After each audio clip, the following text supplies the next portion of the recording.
Picture a world where silence reigns absolute, where no bird calls pierce the morning air, where no insect hums disturb the stillness.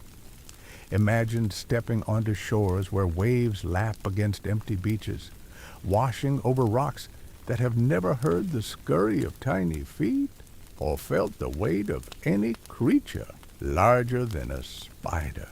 This isn't some distant alien planet. This is Earth, our Earth, 430 million years ago during an extraordinary chapter called the Silurian Period. What if I told you that during this forgotten age, our planet was undergoing one of the most dramatic transformations in its entire history? That beneath the waves, revolutionary new predators were stalking prey with weapons evolution had never before conceived, while on land, the very first pioneers were taking their initial tentative steps into a completely barren world. The Silurian wasn't just another geological period. It was the crucible where some of life's most fundamental innovations were forged. But here's what makes this era absolutely fascinating. While most people can name a dozen dinosaurs or describe what mammoths looked like, virtually nobody knows about the bizarre giants that ruled this ancient world. We're talking about creatures so alien, so unlike anything alive today, that when scientists first discovered their fossils, they literally didn't know what kingdom of life to place them in. Some of these organisms grew taller than modern giraffes. Others developed the first jaws in Earth's history, and a few became such efficient killing machines that they dominated the oceans for millions of years. The story I'm about to tell you spans continents that didn't exist in forms we'd recognize, oceans teeming with armored monsters, and the very first moments when complex life dared to abandon the safety of water for the harsh realities of dry land. This is the untold saga of Earth's Middle Age, a time when our planet balanced precariously between the familiar and the utterly alien. Now, I need to be completely honest with you about something. Most documentaries about ancient Earth focus on either the explosion of life in the Cambrian seas or jump straight ahead to the age of dinosaurs. They skip right over this crucial period, and that's a massive mistake. The Silurian period holds secrets that fundamentally changed the trajectory of life on our planet. Without the innovations that emerged during these 30 million years, there would be no forests, no land animals, no complex ecosystems, and certainly no humans sitting here today discussing ancient history. So why has this period remained so mysterious, so overlooked?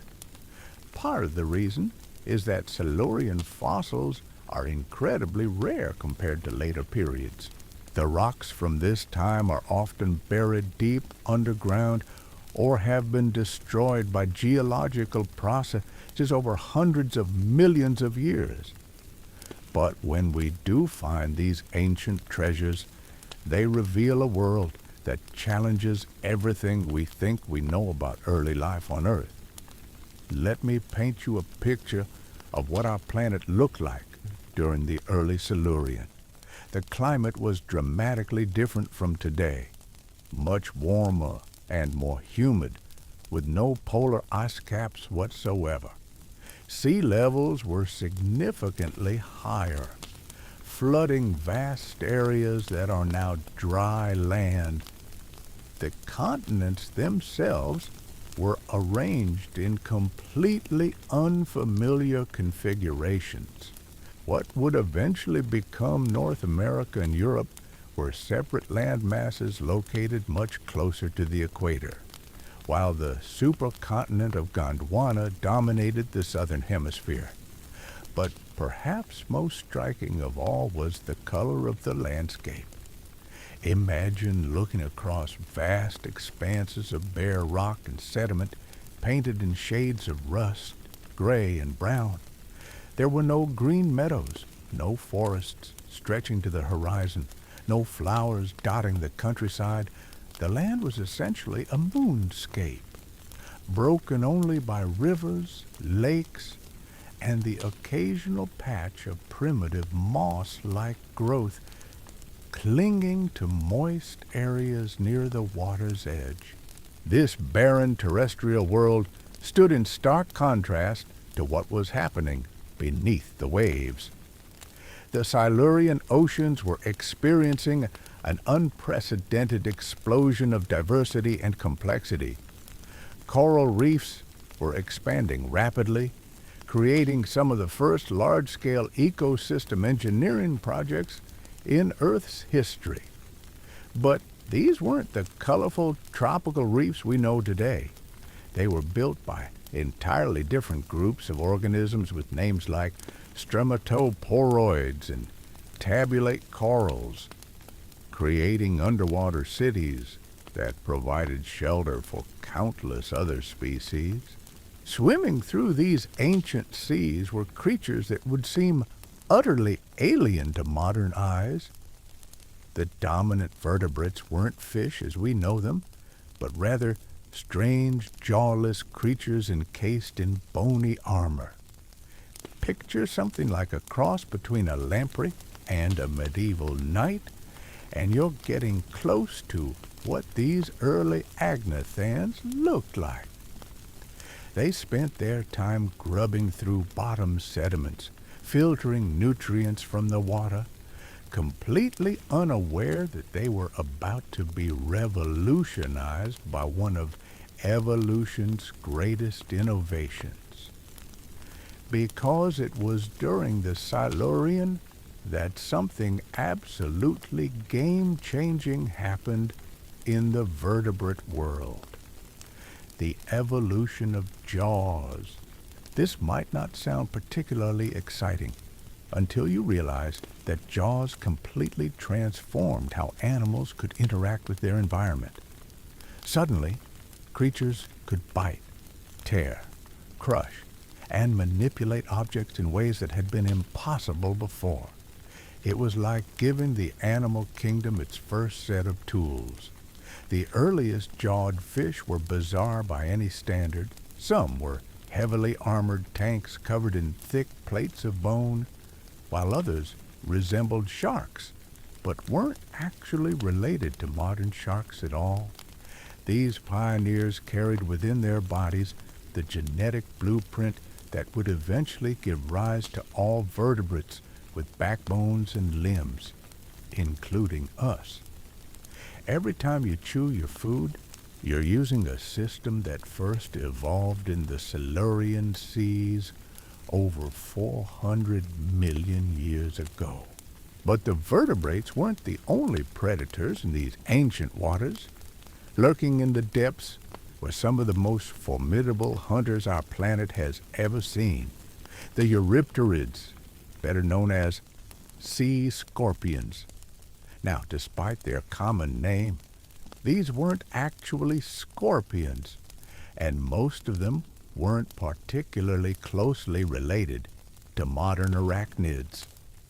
They were something entirely unique, representing an evolutionary experiment that worked incredibly well for millions of years. The diversity of sea scorpions during the Silurian was absolutely staggering. Some species were tiny, no bigger than your thumb, while others grew to truly monstrous proportions. The largest eurypterids reached lengths that would make a modern great white shark look modest by comparison. Imagine encountering something 8 feet long, armed with massive claws, compound eyes the size of dinner plates, and the ability to swim with surprising speed and agility. These were the apex predators of their time, the undisputed rulers of the Silurian seas. What made sea scorpions so successful was their incredible adaptability. Different species evolved specialized hunting strategies. Some were ambush predators that lurked motionless until prey wandered within striking distance.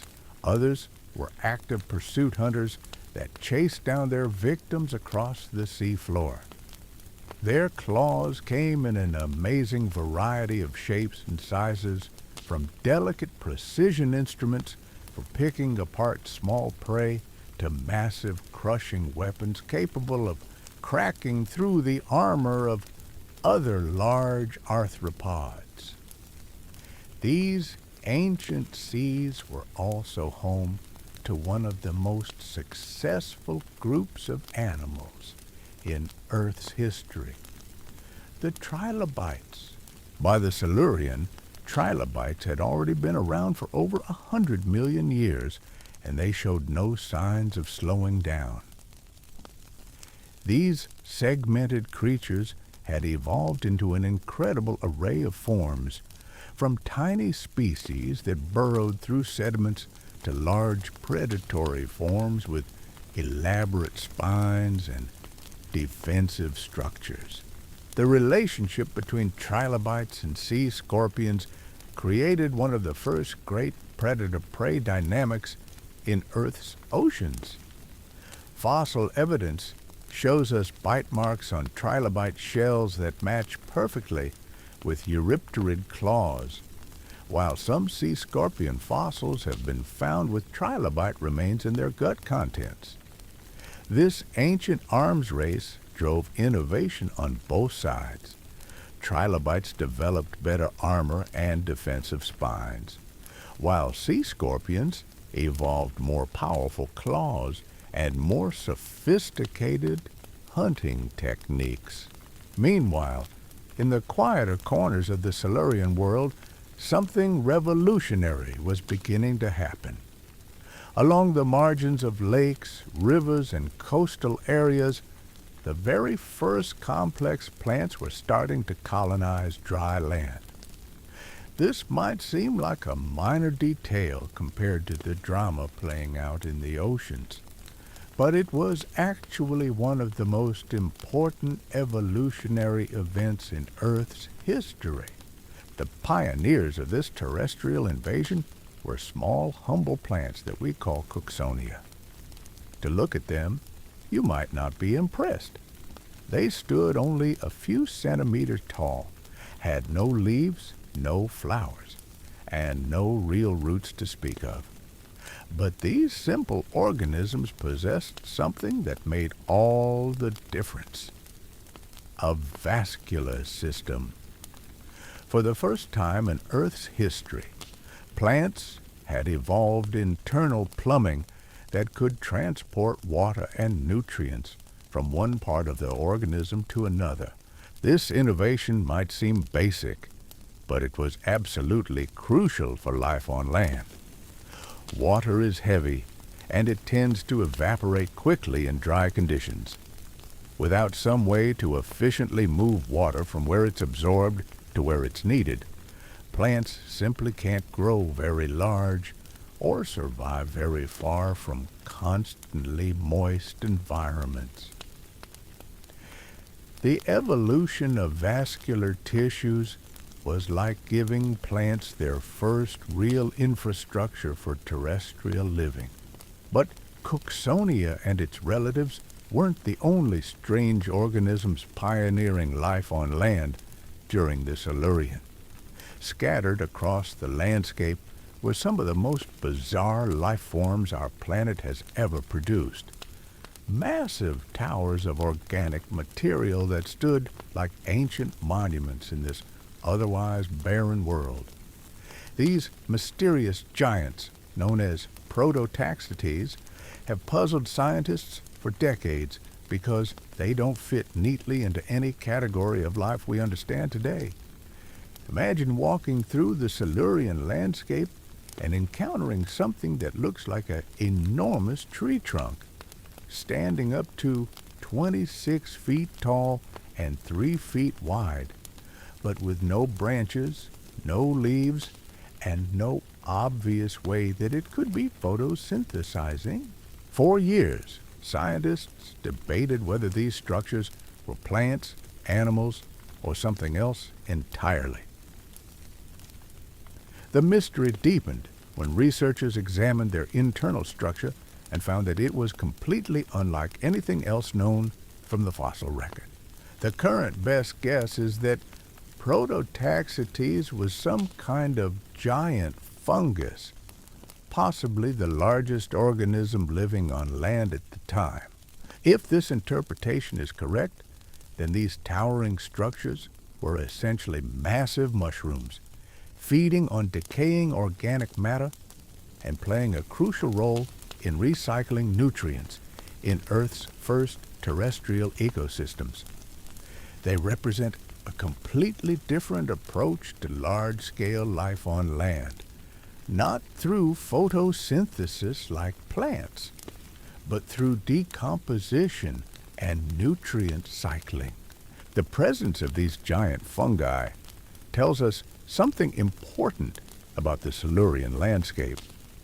There must have been substantial amounts of organic matter available for them to feed on, probably in the form of algal mats, primitive plant debris, and the remains of various microorganisms. This suggests that even though the land looked barren from a distance, it was actually teeming with microscopic life that we rarely see preserved in the fossil record. Sharing this strange new terrestrial world with the early plants and giant fungi were some of the first animals to make the transition from water to land. These pioneers weren't vertebrates. That evolutionary leap was still millions of years in the future. Instead, the first terrestrial animals were arthropods, distant relatives of modern spiders, centipedes, and insects. These early land arthropods faced incredible challenges. They had to deal with gravity in ways their aquatic ancestors never had to. They needed to prevent their bodies from drying out in the air, and they had to find entirely new sources of food and shelter. The fact that they succeeded in making this transition speaks to the incredible adaptability and resilience of the arthropod body plan. The arthropods that made it onto land during the Silurian were primarily predators and scavengers. They fed on the organic matter that accumulated along shorelines, hunted the small invertebrates that were also beginning to colonize terrestrial environments, and probably played important roles in breaking down dead plant material. In many ways, they were the cleanup crew of Earth's first land ecosystems. As we dive deeper into the Silurian world, we begin to see the emergence of patterns and relationships that would define life on Earth for hundreds of millions of years to come.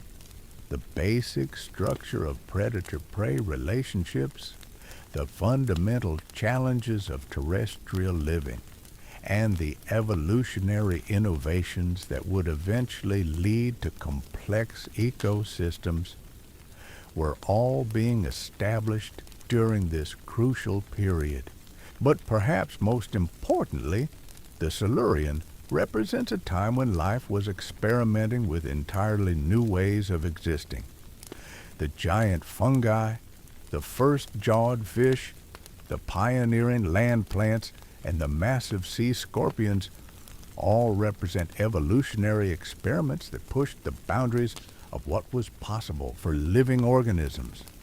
Some of these experiments failed spectacularly, leaving behind only fragmentary fossils that hint at evolutionary dead ends.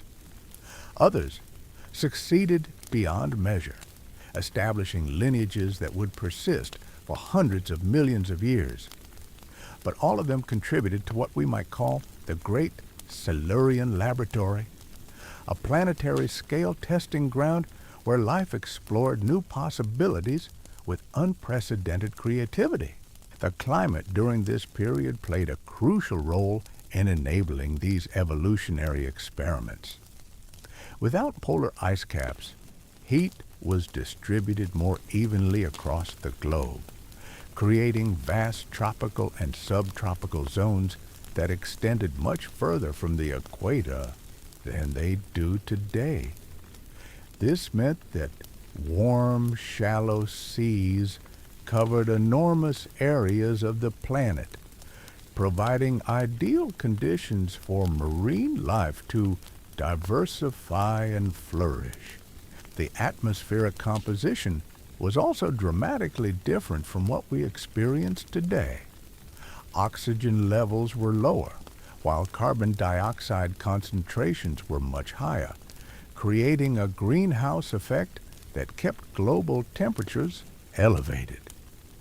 This rich carbon dioxide atmosphere was particularly beneficial for the early land plants, which could photosynthesize more efficiently under these conditions. It's almost as if the planet had adjusted its atmospheric chemistry to give terrestrial life the best possible start. But the Silurian seas weren't just warm and welcoming, they were also remarkably dynamic. Volcanic activity was widespread, pumping minerals and nutrients into the water, while tectonic movements constantly reshaped coastlines and ocean basins.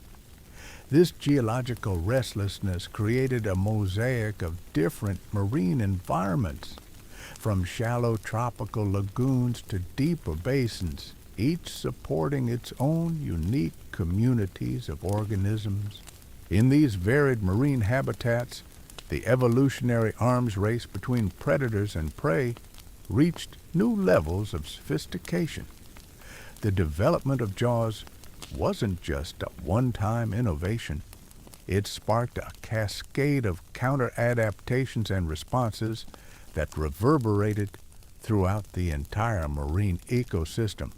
Prey species evolved thicker armor, more sophisticated escape behaviors, and better camouflage.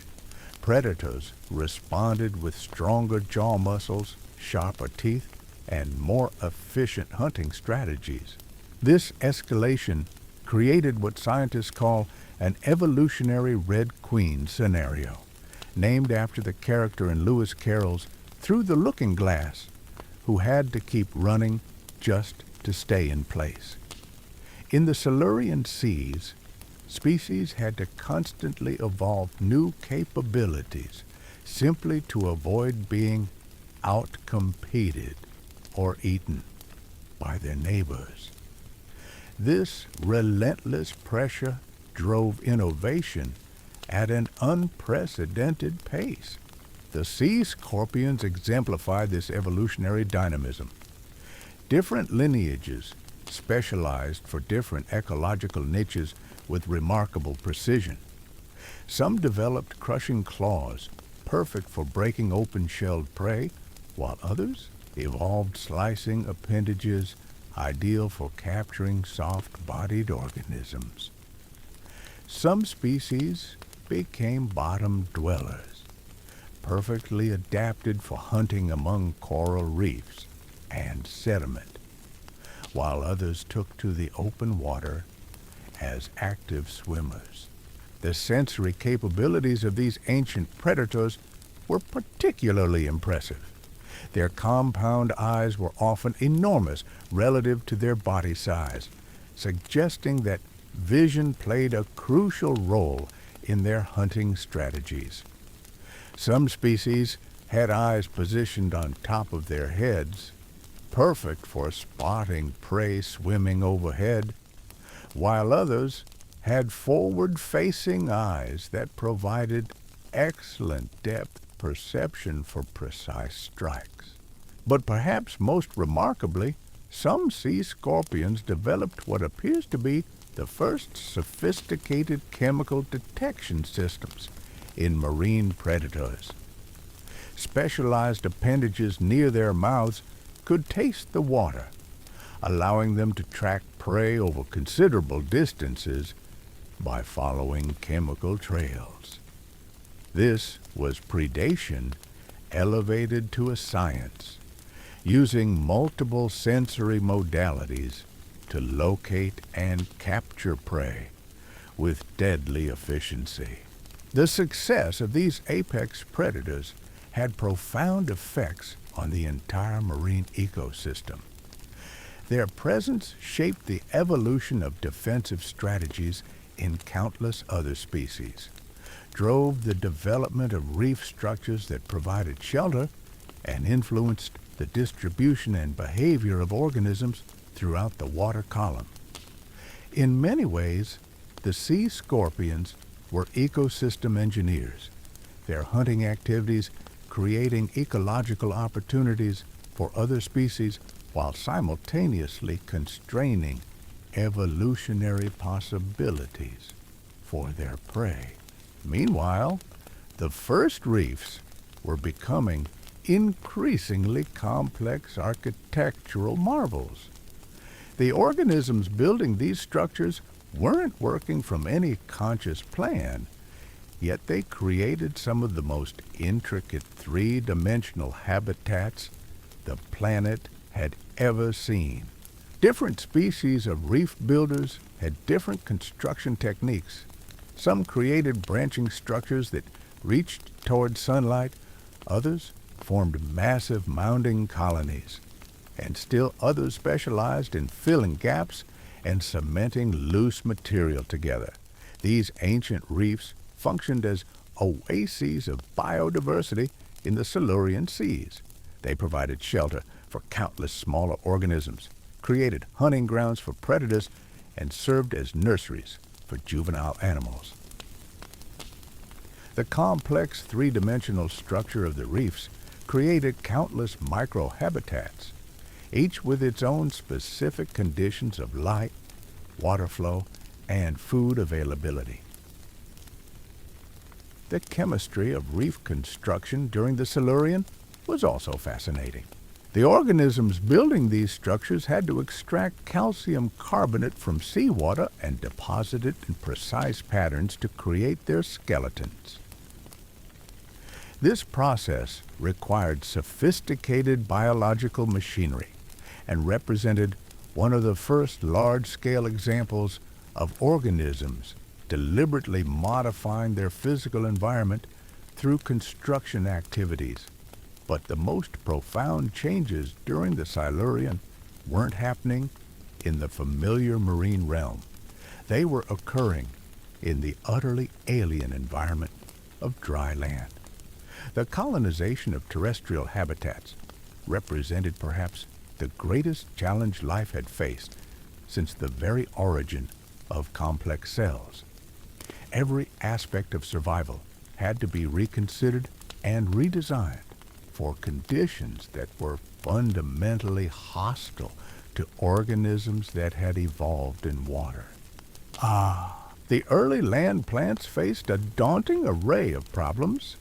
They needed to develop structural support systems to hold themselves upright against gravity, create waterproof barriers to prevent desiccation, and establish entirely new methods for reproduction that didn't rely on aquatic sperm swimming to eggs.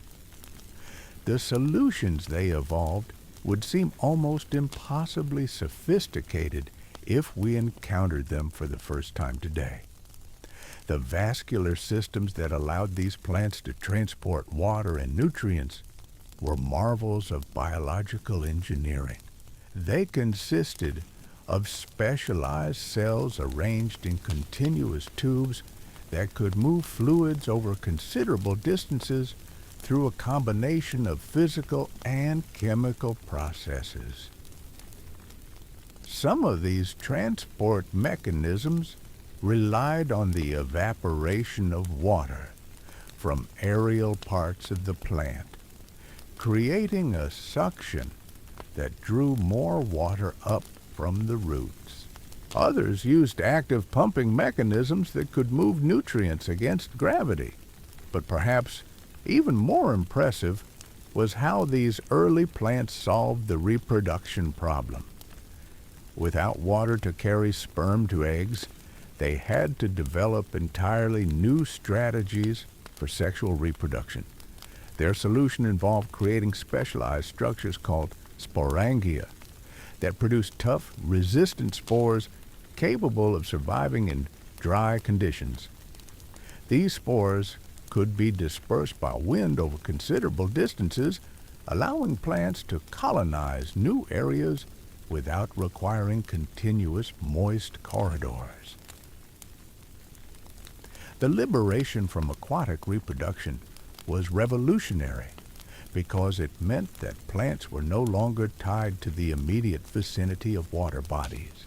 They could venture further inland, colonize drier habitats, and begin the process of transforming the terrestrial environment from a barren wasteland into something capable of supporting complex ecosystems.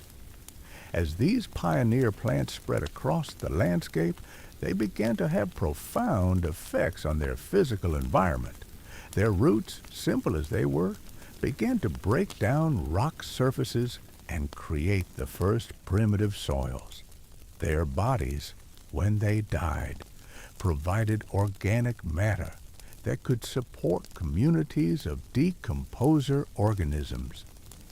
Most importantly, they began to modify local climate conditions by providing shade, reducing wind speeds, and increasing humidity in their immediate vicinity. These environmental modifications created positive feedback loops that accelerated the colonization process. As conditions became more favorable for plant growth, more species could establish themselves, leading to further environmental modifications and the creation of increasingly complex terrestrial ecosystems. It was the beginning of one of the most dramatic transformations in Earth's history, the greening of the continents. The arthropods that followed plants onto land found themselves in a world of unprecedented opportunities.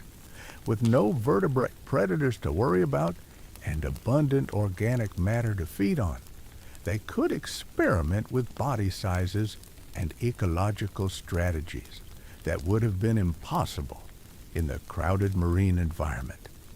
Some evolved into efficient decomposers, breaking down dead plant material and recycling nutrients back into the developing soil systems. Others became predators, hunting the various small invertebrates that were also making the transition to terrestrial life. The success of these early terrestrial arthropods laid the groundwork for one of the most important evolutionary developments in Earth's history, the eventual colonization of land by vertebrates. But that breakthrough was still millions of years in the future. During the Silurian, vertebrates remained firmly aquatic, though they were undergoing their own dramatic evolutionary changes. The development of paired fins in early fish represented another crucial innovation that would have far-reaching consequences. These structures provided much better maneuverability and control in three-dimensional aquatic environments, allowing fish to become more effective predators and more elusive prey. But hidden within the anatomy of these fins was something even more significant: the basic structural pattern that would eventually be modified into legs, wings, and arms. The genetic toolkit that controlled fin development contained instructions for creating jointed appendages with complex internal skeletons. This same toolkit would later be co-opted and modified to produce the limbs of terrestrial vertebrates. In a very real sense, every time you move your arm or take a step, you're using a control system that first evolved in Silurian fish swimming in ancient seas. The diversification of early vertebrates during this period was truly remarkable. Different lineages explored radically different approaches to aquatic life. Some became heavily armored bottom dwellers, using their bony plates as protection against the formidable sea scorpions. Others evolved into fast-swimming forms with streamlined bodies optimized for pursuing prey in open water. Still others became specialized filter feeders, developing elaborate mechanisms for straining small organisms from the water. This experimentation with different body plans and ecological strategies established many of the fundamental patterns that would characterize vertebrate evolution for hundreds of millions of years to come. The basic vertebrate toolkit, a backbone for structural support, paired appendages for locomotion, complex sense organs for gathering information about the environment, and sophisticated neural systems for processing that information, all reached new levels of sophistication during the Silurian. As we piece together the story of this remarkable period, we begin to appreciate just how pivotal the Silurian was in shaping the trajectory of life on our planet. It was during these 30 million years that many of the fundamental innovations that characterize modern ecosystems first appeared. The predator-prey relationships that structure marine communities, the complex three-dimensional habitats created by reef-building organisms, the basic patterns of terrestrial plant communities, and the foundational body plans of major animal groups all trace their origins to Silurian innovations. But perhaps most importantly, the Silurian demonstrated life's incredible capacity for reinvention. Faced with new environments and challenges, organisms didn't simply adapt incrementally to existing conditions. They fundamentally reimagined what it meant to be alive. The transition from jawless to jawed vertebrates wasn't just an improvement in feeding efficiency. It was a complete reconceptualization of how animals could interact with their environment. The colonization of land by plants wasn't simply an expansion of existing aquatic strategies. It required the invention of entirely new biological systems and processes. This creative flexibility, this ability to find radically new solutions to the challenges of existence, would prove to be one of life's most powerful and enduring characteristics. It's a capacity that has allowed organisms to survive mass extinctions, colonize previously uninhabitable environments, and continuously push the boundaries of biological possibility. The Silurian world was balanced on the edge of transformation, teetering between familiar patterns and revolutionary change. In the depths of those ancient seas, something extraordinary was taking shape. Not just new species or novel hunting strategies, but entirely new ways of organizing life itself. The communities of organisms that emerged during this period would establish blueprints for ecological relationships that persist to this day. Consider the intricate dance that played out in Silurian reef systems. These weren't simple collections of individual organisms competing for space and resources. Instead, they represented some of the first truly cooperative biological enterprises on a massive scale. Different reef-building species developed complementary construction techniques, with some organisms laying foundational structures while others specialized in creating branching networks that reached toward filtered sunlight. Still others evolved to fill gaps and strengthen weak points, creating integrated architectural systems that were far more robust than anything a single species could construct alone. This cooperative construction created underwater metropolises of staggering complexity. Within the labyrinthine passages and chambers of these reef systems, entire communities of smaller organisms established specialized roles. Some became the janitors of these underwater cities, feeding on organic debris and keeping passages clear. Others evolved into living alarm systems, developing heightened sensitivity to chemical signals that could warn of approaching predators. Still others became the reef's defenders, armed with stinging cells or powerful claws that could repel invaders. The sophistication of these early reef communities hints at something profound about the nature of evolutionary innovation. Life wasn't just becoming more complex during the Silurian, it was becoming more interconnected.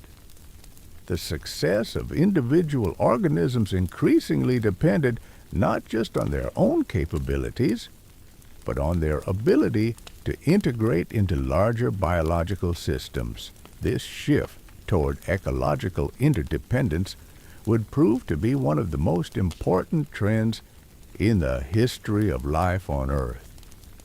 But even as these cooperative underwater cities flourished, the seas remained theaters of predatory drama on an epic scale. The arms race between hunters and hunted reached new heights of sophistication, driving innovations that would seem almost fantastical if we encountered them for the first time today. Some sea scorpions developed what can only be described as biological Swiss Army knives, multiple appendages specialized for different aspects of predation. They possessed delicate sensory organs for detecting prey, powerful grasping claws for capture, crushing tools for breaking through armor, and cutting implements for dismembering victims. The prey species weren't passive participants in this evolutionary drama. Trilobites, those segmented marvels that had already survived for over 100 million years, responded to predatory pressure with innovations of their own. Some species developed elaborate defensive spines that made them difficult to swallow. Others evolved the ability to roll into tight balls, protecting their vulnerable undersides behind armor plating. Still others adopted a different strategy entirely, becoming so small and numerous that predators couldn't possibly catch them all. This escalating complexity in predator-prey relationships created what we might call the first biological technology races. Each innovation on one side triggered counter-innovations on the other, leading to increasingly sophisticated biological systems. The compound eyes of sea scorpions became larger and more acute, capable of detecting the slightest movement in murky water. In response, some prey species developed better camouflage, while others evolved unpredictable swimming patterns that made them harder to track. The sensory capabilities that emerged during this period were particularly remarkable. Some eurypterids developed chemical detection systems so sensitive they could follow prey trails across vast distances. Imagine a predator that could taste a single drop of blood in an Olympic-sized swimming pool and follow that chemical signature like a bloodhound following a scent trail. These ancient hunters possess capabilities that would make modern military tracking systems seem primitive by comparison. The impact of these super predators extended far beyond their immediate prey. Their hunting activities fundamentally altered the behavior and distribution of countless other species. Some organisms adapted by becoming more secretive, spending daylight hours hidden in reef crevices and emerging only under cover of darkness. Others adopted safety in numbers strategies, forming large schools that could confuse and overwhelm individual predators. Still others developed sophisticated early warning systems, with sentinel individuals constantly scanning for threats, while the rest of the group fed or rested. These behavioral adaptations created some of the first complex social structures in marine environments. Group living required new forms of communication, coordination, and cooperation. Some species developed chemical signaling systems that allowed individuals to share information about food sources, dangers, and reproductive opportunities. Others evolved visual display behaviors that could coordinate group movements or establish dominance hierarchies without resorting to potentially lethal combat. The sophistication of these early social systems challenges our assumptions about the cognitive capabilities of ancient organisms. The coordination required for effective group defense or cooperative foraging suggests levels of information processing and decision-making that we typically associate with much later periods in evolutionary history. The Silurian seas were populated not just by biological automatons following simple programmed behaviors, but by organisms capable of flexible responses to complex social and environmental challenges. Meanwhile, the physical environment itself was undergoing dramatic changes that would reshape the entire planet. The movements of continents during this period weren't just geological curiosities. They were actively driving biological innovation by creating new environmental challenges and opportunities. As land masses drifted toward new positions, they carried their biological passengers into unfamiliar climate zones, forcing rapid adaptations to new temperature and precipitation regimes. The collision and separation of continental blocks created mountain ranges that altered global weather patterns, while the opening and closing of oceanic gateways redirected major current systems. These physical changes created a constantly shifting mosaic of environmental conditions that kept evolutionary pressure at maximum intensity. Organisms that could adapt quickly to changing conditions thrived, while those locked into narrow ecological specializations faced extinction. The volcanic activity that characterized much of the Silurian added another layer of environmental dynamism. Massive eruptions periodically filled the atmosphere with ash and gases, creating temporary climate disruptions that tested the resilience of biological communities. But these volcanic episodes also enriched the oceans with minerals and nutrients, fueling periods of explosive biological productivity. Life learned to not just survive these geological disruptions, but to exploit them as opportunities for rapid expansion and diversification. The chemistry of Silurian oceans was unlike anything we see today.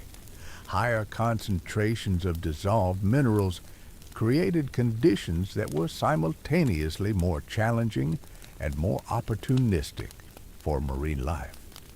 Organisms had access to abundant raw materials for constructing shells, skeletons, and other hard parts, but they also had to cope with chemical conditions that would be toxic to most modern species. The biological innovations that emerged in response to these chemical challenges established many of the fundamental biochemical processes that still operate in living organisms today. The elevated carbon dioxide levels in the atmosphere created a greenhouse effect that extended tropical conditions far from the equator. This meant that warm water marine communities could establish themselves in regions that are now temperate or even polar. The biological diversity that thrived under these greenhouse conditions gives us a glimpse of what our planet might look like if current climate change trends continue unchecked. The Silurian serves as both an inspiration and a warning about the power of atmospheric chemistry to reshape entire biospheres. On land, the pace of change was accelerating dramatically. The early colonization events had established beachheads for terrestrial life, but the real transformation was just beginning. As pioneer plant communities became established, they began to engineer their own environments in ways that facilitated further colonization. Their root systems, primitive as they were, began breaking down rock surfaces and creating the first proto-soils. These early soils were thin and nutrient-poor compared to modern examples, but they represented a crucial step toward creating sustainable terrestrial ecosystems. The decomposition of plant material created organic-rich zones that could support communities of bacteria, fungi, and small invertebrates. These decomposer communities played crucial roles in nutrient cycling, breaking down dead organic matter and making essential elements available for uptake by living plants. The establishment of these nutrient cycles marked the beginning of truly self-sustaining terrestrial ecosystems, biological communities that could persist and grow without constant input of nutrients from adjacent aquatic systems. The microorganisms that drove these early nutrient cycles were largely invisible to the fossil record, but their activities left chemical signatures in ancient rocks that we can still detect today. These geochemical traces reveal a world in the midst of biological revolution, as communities of microscopic organisms developed increasingly sophisticated strategies for extracting energy and nutrients from their environment. The biochemical innovations that emerged during this period established many of the fundamental metabolic pathways that still power terrestrial ecosystems today. The giant fungi that towered over this early terrestrial landscape played particularly important roles in establishing these nutrient cycles. As decomposers, they could break down complex organic molecules that were difficult for other organisms to digest, making their component nutrients available to the broader ecosystem. But they also served as living storage systems, accumulating nutrients during periods of abundance and releasing them gradually during times of scarcity. This buffering capacity helped stabilize early terrestrial ecosystems and made them more resilient to environmental fluctuations. The sheer size of these fungal giants suggests that they were operating under fundamentally different ecological rules than anything we see in modern terrestrial ecosystems. Without competition from large plants or animals, fungi could grow to enormous sizes and dominate entire landscapes. They represent an alternative evolutionary pathway for terrestrial life, one based on decomposition and nutrient cycling, rather than photosynthesis and predation. The arthropods that shared these early terrestrial environments with plants and fungi were pioneers in every sense of the word. They were exploring ecological territory that had never been occupied by complex multicellular life, developing solutions to problems that no organism had ever faced before. The challenges of terrestrial life required innovations in virtually every aspect of biology: respiration, reproduction, locomotion, sensory perception, and behavioral coordination. Some of the most important innovations involved water management. Terrestrial arthropods had to develop sophisticated systems for conserving body water while still maintaining the metabolic processes that required aqueous solutions. They evolved waterproof external coatings, efficient excretory systems that minimized water loss, and behavioral strategies that helped them avoid desiccation. These water management innovations would later be adopted and refined by virtually every group of organisms that colonized terrestrial environments. The sensory challenges of terrestrial life were equally demanding. Air transmits sound, chemical signals, and visual information very differently than water does. Terrestrial arthropods had to develop new sensory organs and new ways of processing environmental information. Some evolved sophisticated chemical detection systems that could track prey or mates across considerable distances by following airborne molecular trails.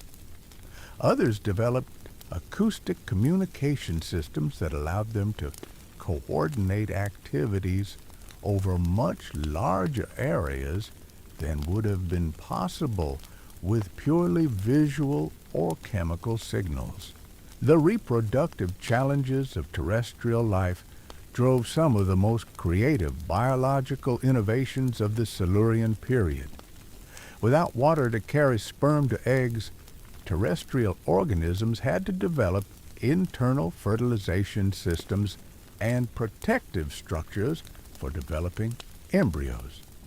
Some arthropods evolved elaborate courtship behaviors that brought males and females together for direct sperm transfer. Others developed specialized reproductive structures that could protect developing young from desiccation and temperature fluctuations. These reproductive innovations had profound implications for the social organization of early terrestrial communities.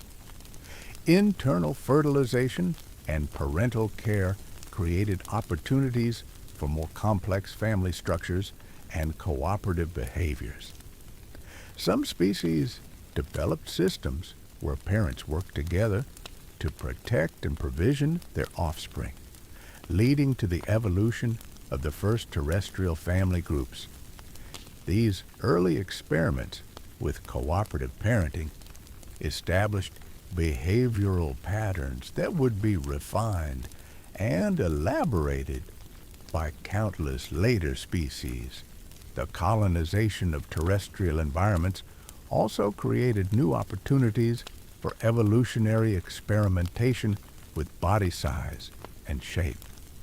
Without the buoyant support of water, terrestrial organisms had to develop new structural solutions for supporting their body weight against gravity.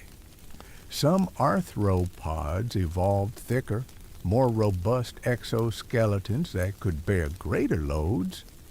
Others developed more efficient muscle systems that could generate the forces needed for terrestrial locomotion. The freedom from aquatic constraints also allowed for the evolution of entirely new body plans. Some terrestrial arthropods developed elongated forms optimized for moving through narrow spaces in soil or leaf litter. Others evolved compact, heavily armored body plans that provided protection from predators and environmental hazards. Still others developed specialized appendages for digging, climbing, or manipulating objects in ways that would have been impossible in aquatic environments.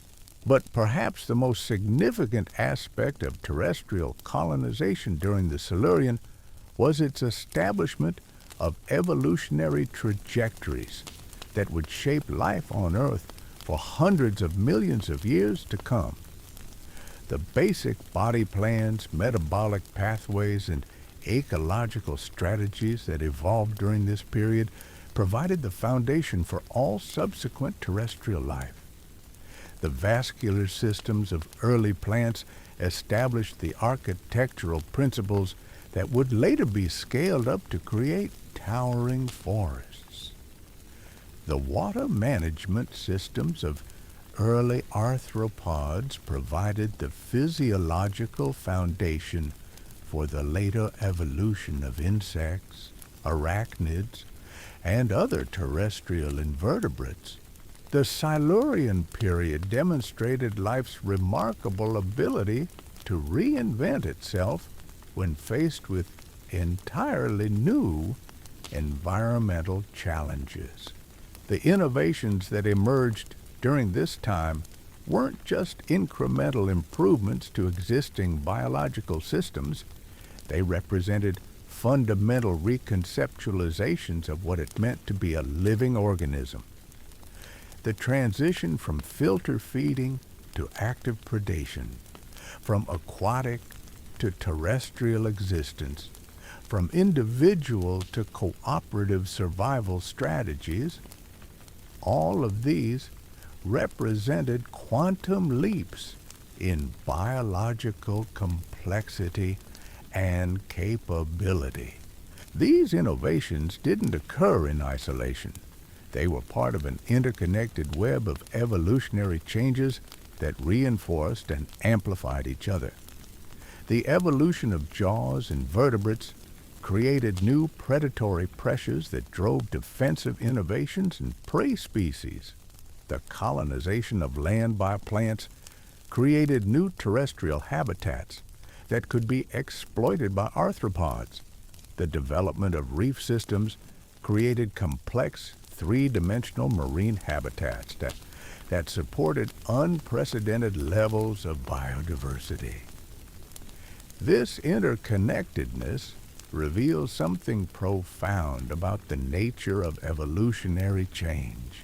Major biological innovations don't just affect the organisms that develop them, they create ripple effects that propagate throughout entire ecosystems, creating new challenges and opportunities for countless other species. The Silurian period represents one of the most dramatic examples of this phenomenon in Earth's history, a time when individual innovations combined to create system-wide transformations that altered the trajectory of life on our planet. The legacy of these Silurian innovations extends far beyond the organisms that first developed them. The basic biological technologies that emerged during this period, photosynthesis, predation, decomposition, cooperation, territorial behavior, parental care, still form the foundation of modern ecosystems. The ecological relationships that were first established in Silurian seas and on Silurian shores continue to structure biological communities today. Understanding the Silurian period helps us appreciate the deep historical roots of the biological world we inhabit, the forests we walk through, the ocean communities we study, and even our own bodies carry within them the evolutionary legacy of innovations that first emerged over 400 million years ago. We are, in a very real sense, the descendants and inheritors of the great Silurian experiment in biological complexity. The Silurian also provides crucial insights into how life responds to environmental change. The dramatic climate shifts, geological upheavals, and ecological transformations of this period offer important lessons about biological resilience and adaptability.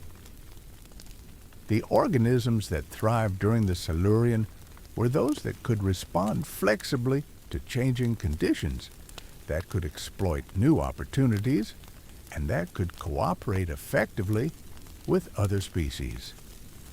These same capabilities will be crucial for navigating the environmental challenges that face life on Earth today. As we grapple with climate change, habitat destruction, and biodiversity loss, the Silurian reminds us that life has faced existential challenges before and has responded with remarkable creativity and resilience. The innovations that emerged during this ancient period provide both inspiration and practical insights for understanding how biological systems might respond to contemporary environmental changes.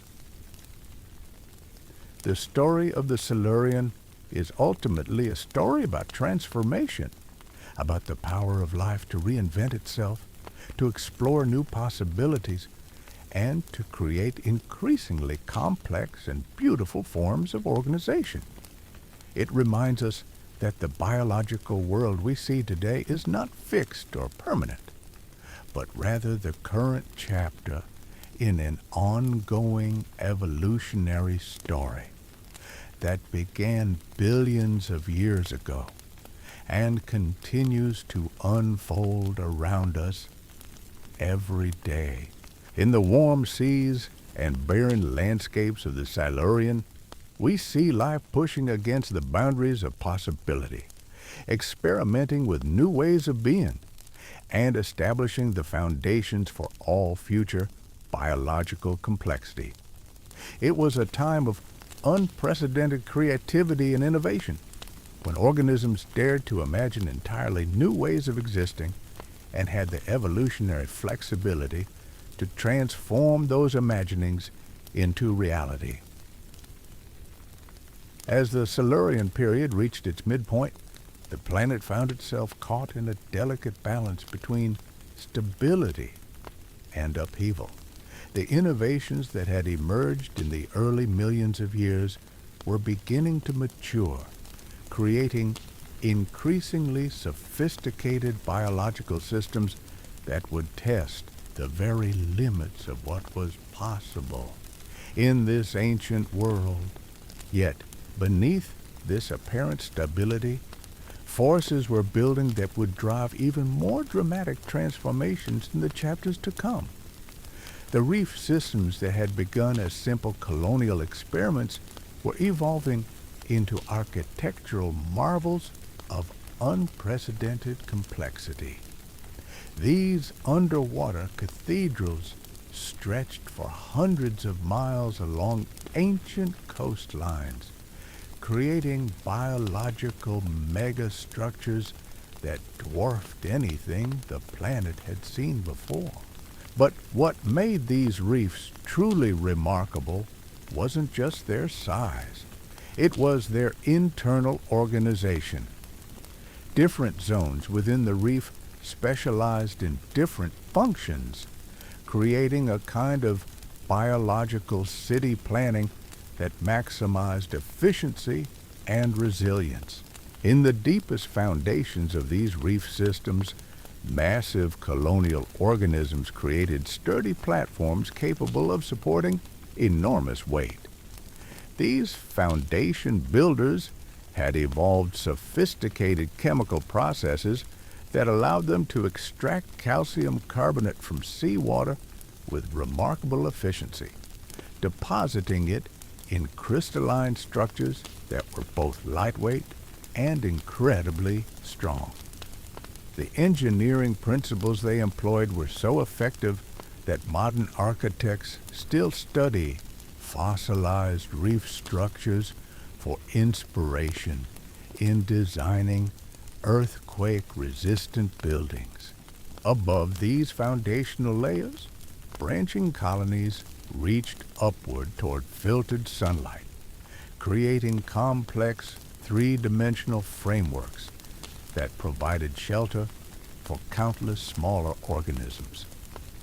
These framework builders had solved one of biology's most challenging engineering problems: how to create large, rigid structures that could withstand powerful ocean currents while still allowing water and nutrients to flow freely through their interior spaces. Their solution involved intricate networks of interconnected chambers and passages that distributed stress loads while maximizing surface area for feeding. The uppermost regions of these reef systems were dominated by organisms that had mastered the art of biological solar collection.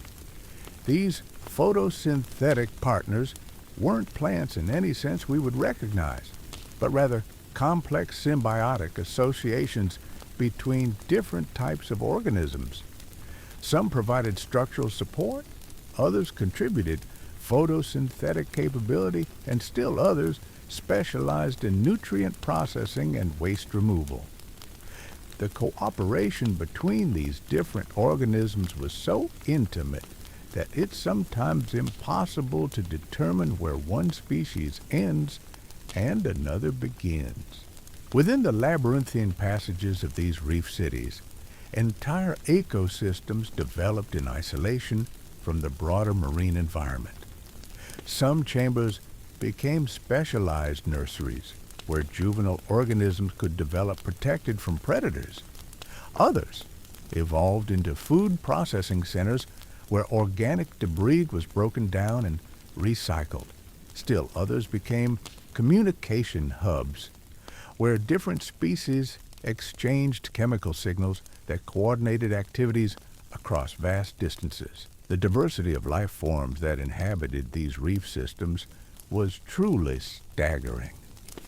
Microscopic organisms filled every available niche, from the surface films where light was abundant to the deepest crevices where only chemical energy sources were available. Some developed extraordinary adaptations for life in these crowded communities, transparent bodies that allowed light to pass through without casting shadows on neighbors, or highly specialized feeding appendages that could extract nutrients from the tiniest spaces. The predators that patrolled these reef systems had evolved into living masterpieces of biological engineering. Some sea scorpions developed bodies specifically adapted for reef hunting, with flattened profiles that allowed them to slip through narrow passages and flexible joints that permitted rapid direction changes in confined spaces. Their sensory systems reached new heights of sophistication, with some species developing the ability to detect electrical fields generated by the nervous systems of hidden prey. The most successful reef predators weren't necessarily the largest or most powerful, but rather those that had mastered the art of stealth and precision. Some evolved camouflage systems so effective that they were virtually invisible against the complex backgrounds of reef surfaces. Others developed the ability to remain motionless for extended periods, conserving energy while waiting for the perfect moment to strike. When they did attack, their strikes were devastatingly accurate, guided by sensory systems that could track prey movements with millisecond precision. The prey species that inhabited these reef systems responded to predatory pressure with innovations that would seem almost impossible if we encountered them today. Some developed early warning systems based on water vibrations, allowing entire communities to detect approaching predators from considerable distances. Others evolved collective defense strategies, with different species working together to confuse and overwhelm attackers. The coordination required for these group defenses suggests levels of interspecies communication that we're only beginning to appreciate. But perhaps the most remarkable aspect of these reef ecosystems was their resilience. Despite constant predatory pressure, environmental fluctuations, and geological disturbances, they persisted and thrived for millions of years. This resilience wasn't accidental. It was the result of countless evolutionary innovations that created multiple backup systems and redundant pathways for essential ecosystem functions. When sections of reef were damaged by storms or volcanic activity, pioneering species could rapidly colonize the disturbed areas and begin the reconstruction process. Different species had evolved complementary roles in this recovery process. Some specialized in clearing away debris, others in establishing new foundational structures, and still others in reintroducing the complex partnerships that made mature reef systems possible. The chemical communication systems that coordinated these reef communities were particularly sophisticated. Different species had evolved the ability to produce and detect hundreds of different chemical signals, creating a kind of underwater internet that allowed information to flow rapidly throughout the entire system.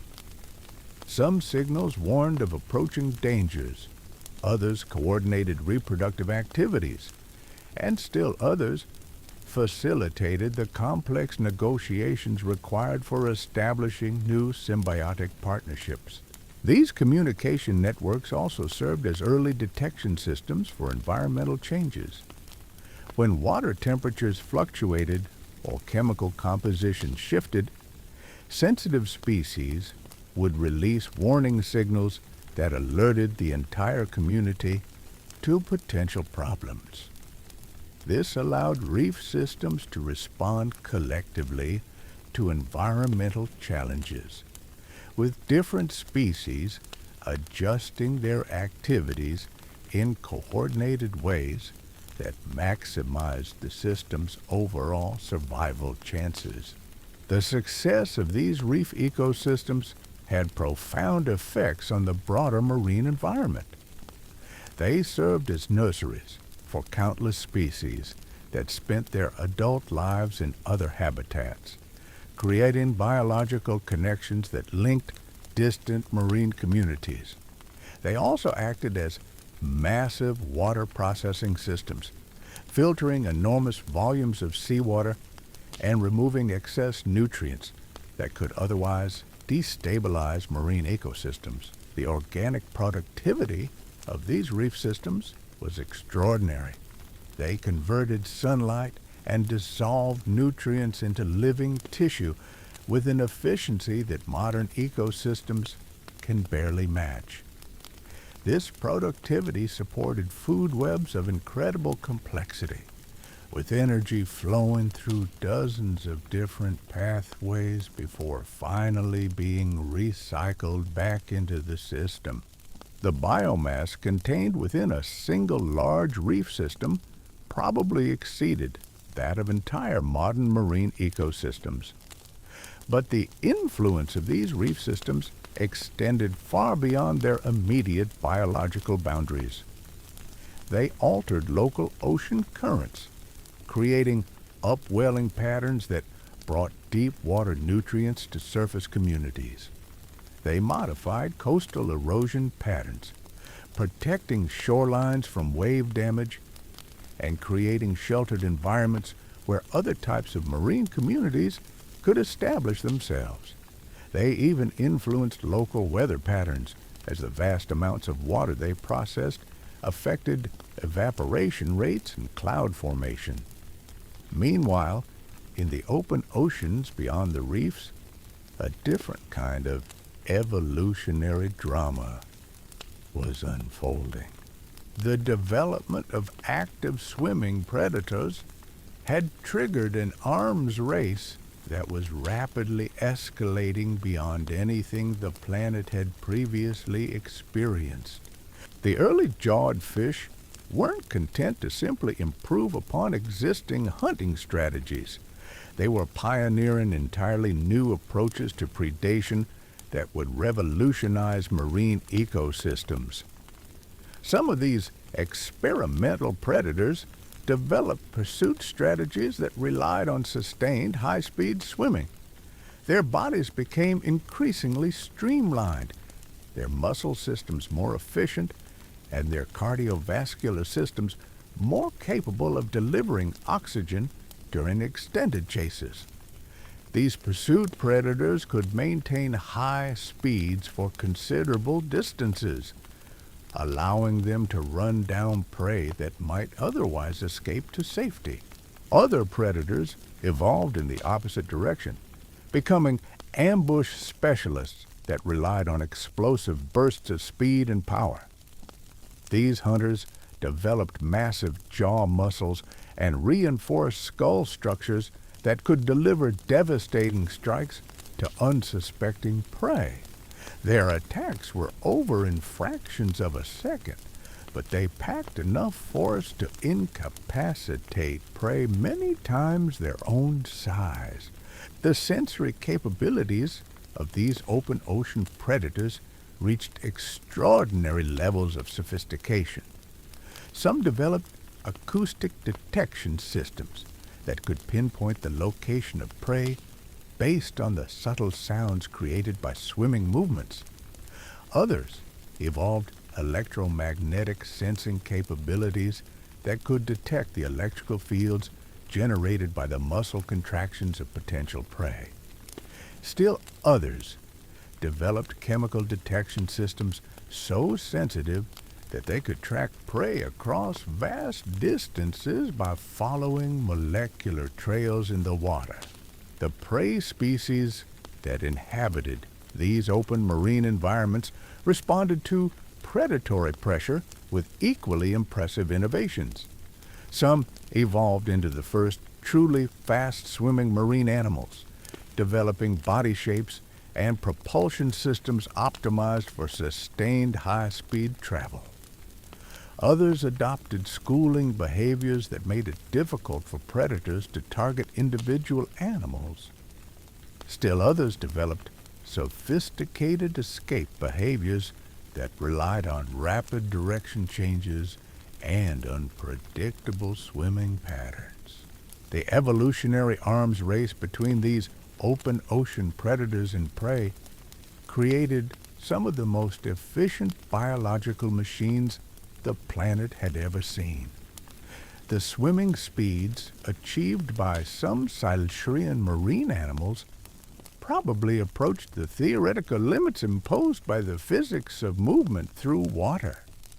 Their energy conversion systems were so efficient that they could sustain high activity levels for extended periods without depleting their energy reserves. But perhaps most remarkably, these marine animals were beginning to develop what we might recognize as intelligence. The demands of pursuit hunting and evasion in three-dimensional aquatic environments placed enormous selective pressure on information processing capabilities. Predators needed to predict prey movements, plan attack strategies, and adapt their tactics based on the responses of their targets. Prey species needed to recognize threats, coordinate group movements, and make split-second decisions about escape routes. The neural systems that evolved to meet these cognitive demands were far more sophisticated than anything that had existed before. Some marine predators developed brain structures specialized for spatial navigation, allowing them to create mental maps of their hunting territories and navigate efficiently between different hunting grounds. Others evolved memory systems that allowed them to learn from previous encounters and adjust their hunting strategies accordingly. The social behaviors that emerged in some of these marine communities were equally impressive. Some predatory species developed cooperative hunting strategies that allowed them to tackle prey much larger than any individual could handle alone.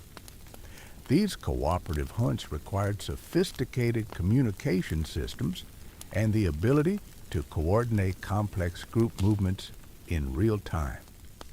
The level of behavioral coordination involved suggests cognitive capabilities that we typically associate with much later periods in evolutionary history. Some prey species responded by developing their own cooperative defense strategies. Schools of early fish could coordinate their movements with such precision that they functioned almost like single organisms, creating confusion effects that made it extremely difficult for predators to target individual animals. When threatened, these schools could execute coordinated evasive maneuvers that dispersed the group in multiple directions simultaneously, overwhelming the decision-making capabilities of pursuing predators. The communication systems that enabled these group behaviors were remarkably sophisticated. Some species developed acoustic signaling systems that allowed individuals to share information about threats, food sources, and reproductive opportunities across considerable distances. Others evolved visual display behaviors that could convey complex information about individual identity, social status, and behavioral intentions.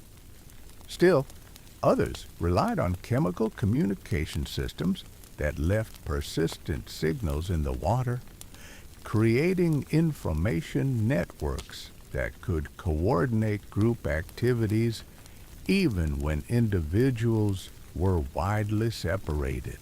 These advances in marine cognitive capabilities had profound implications for the evolution of more complex behaviors. The ability to learn from experience, plan future actions, and coordinate group activities provided the foundation for increasingly sophisticated social systems. Some marine communities developed hierarchical organizations with specialized roles for different individuals.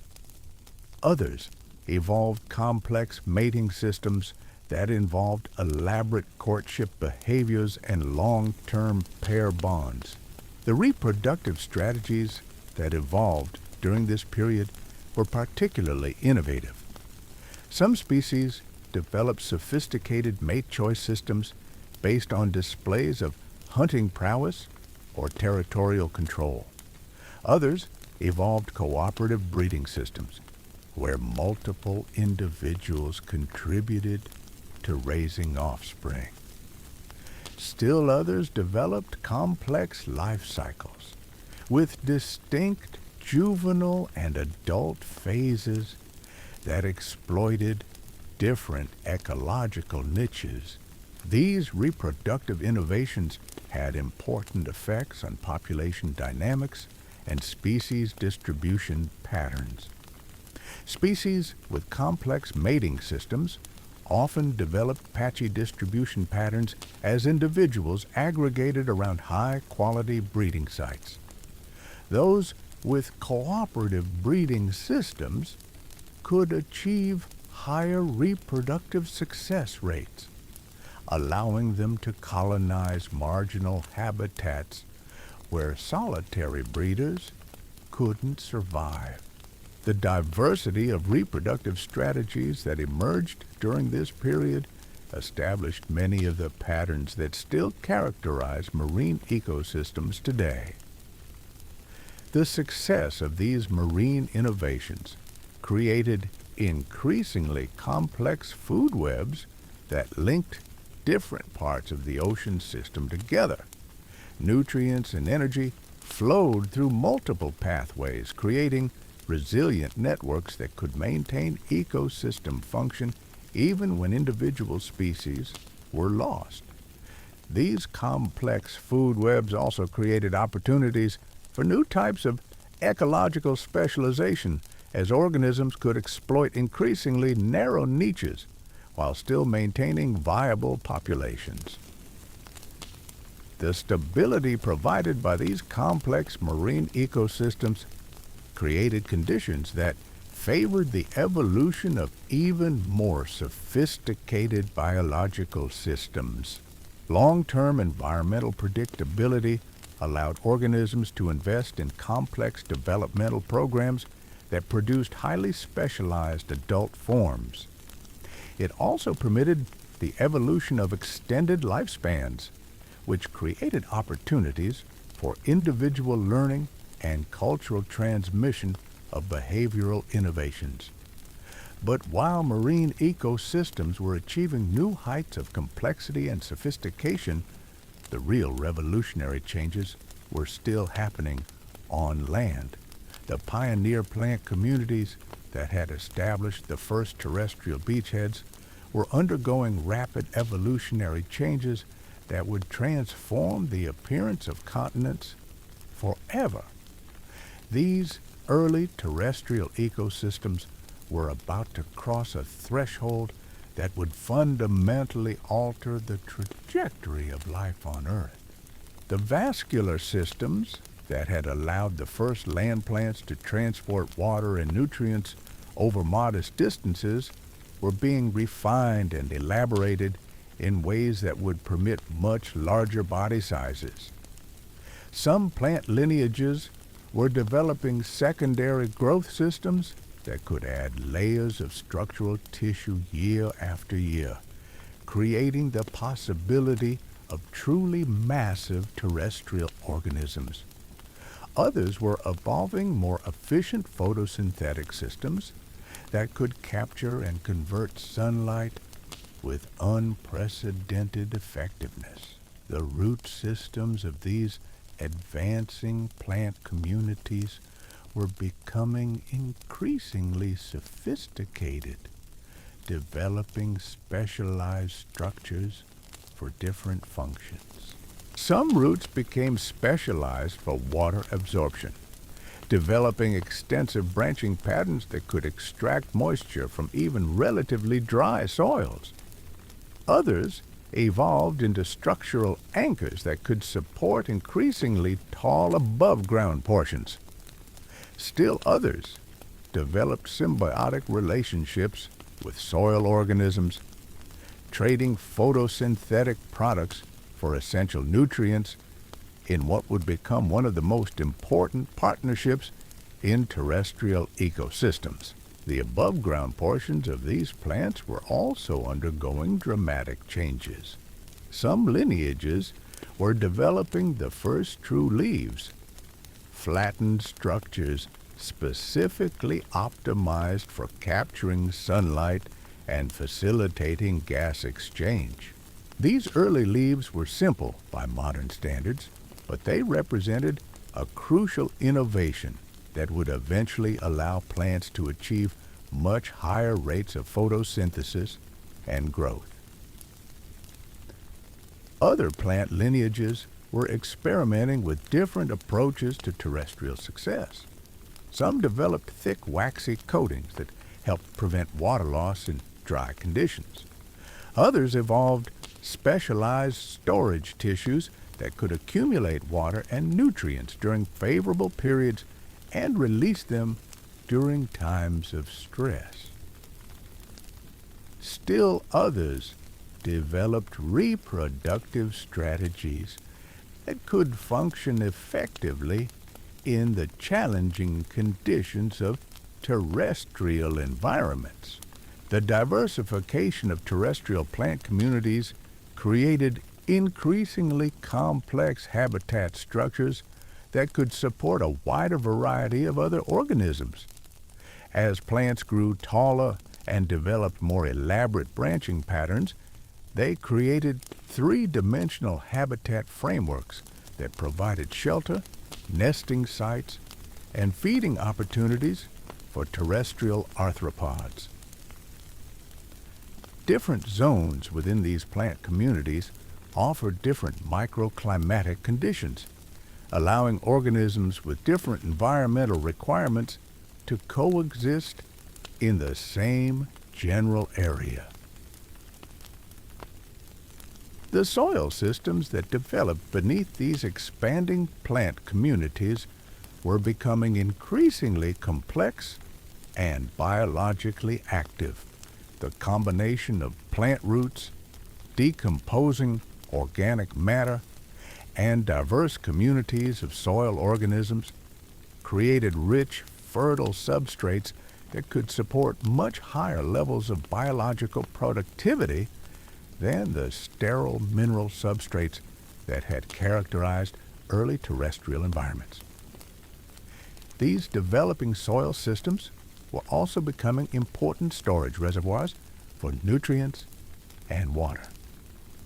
The organic matter that accumulated in soils could retain moisture during dry periods and release it gradually to plant roots. It also served as a repository for essential nutrients, preventing them from being washed away by rainfall and making them available to plants over extended periods. The arthropod communities that inhabited these developing terrestrial ecosystems were also undergoing rapid diversification. As plant communities became more complex, they created new ecological niches that could be exploited by organisms with appropriate adaptations. Some arthropods evolved into specialized plant feeders, developing mouthparts and digestive systems specifically adapted for processing plant tissues. Others became decomposers, specializing in breaking down dead plant material and recycling nutrients back into the soil system. The predatory arthropods that inhabited these terrestrial communities were evolving increasingly sophisticated hunting strategies.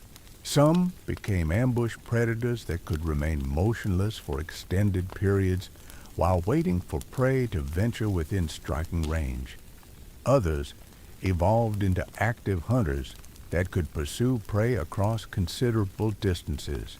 Still others developed specialized techniques for extracting prey from hiding places within plant tissues or soil crevices. The sensory capabilities of these terrestrial arthropods were reaching new levels of sophistication. Some developed acoustic detection systems that could locate prey based on the subtle sounds created by movement through plant litter or soil.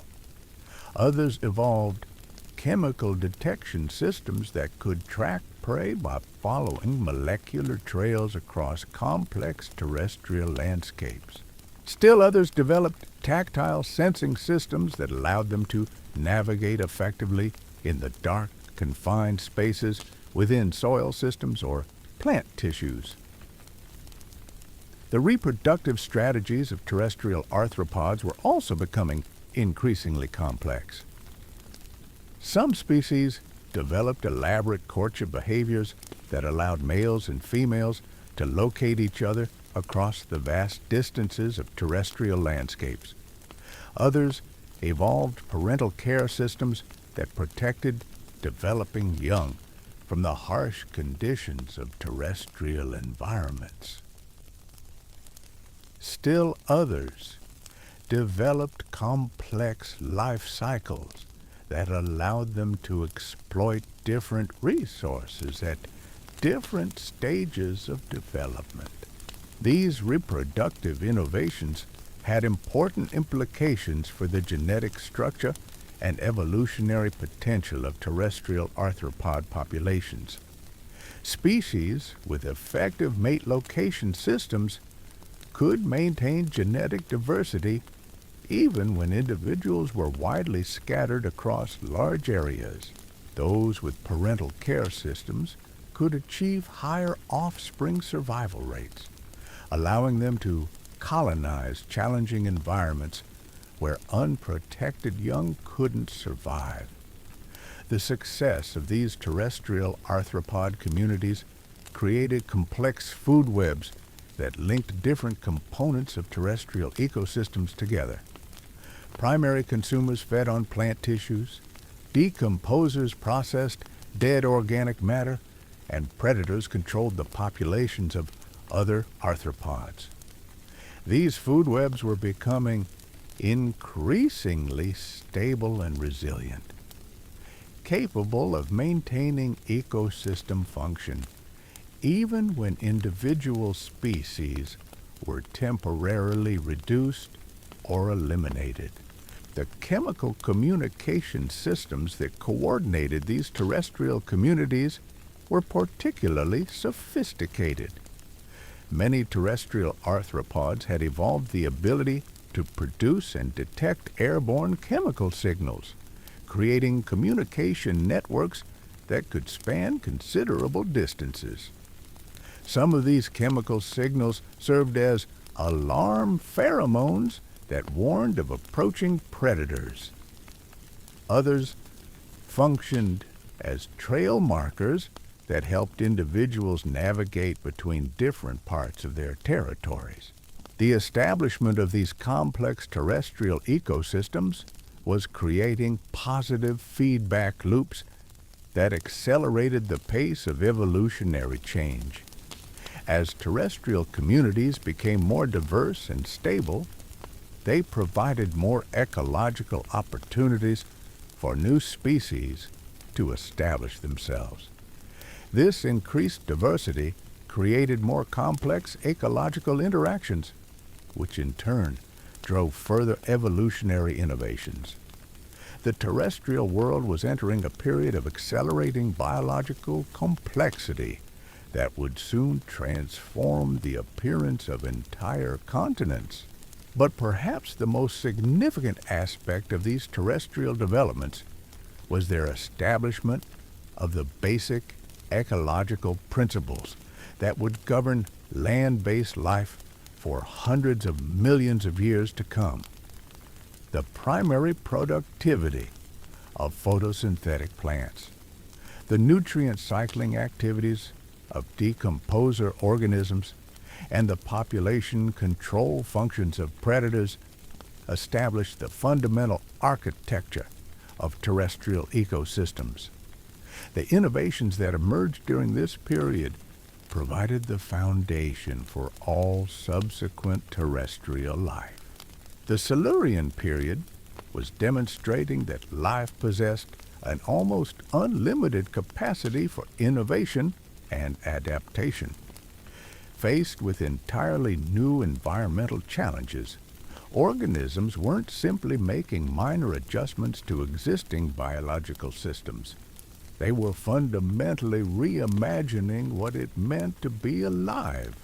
The transition from simple to complex reef systems, from primitive to sophisticated predation strategies, and from aquatic to terrestrial existence all represented quantum leaps in biological capability and complexity. These innovations didn't occur in isolation. They were part of an interconnected web of evolutionary changes that reinforced and amplified each other. The evolution of complex marine ecosystems provided the biological foundation that could support terrestrial colonization. The development of terrestrial plant communities created new habitats that could be exploited by arthropods. The establishment of complex food webs created stable ecological frameworks that could support even more sophisticated biological systems. The pace of change during the Silurian was extraordinary by any measure.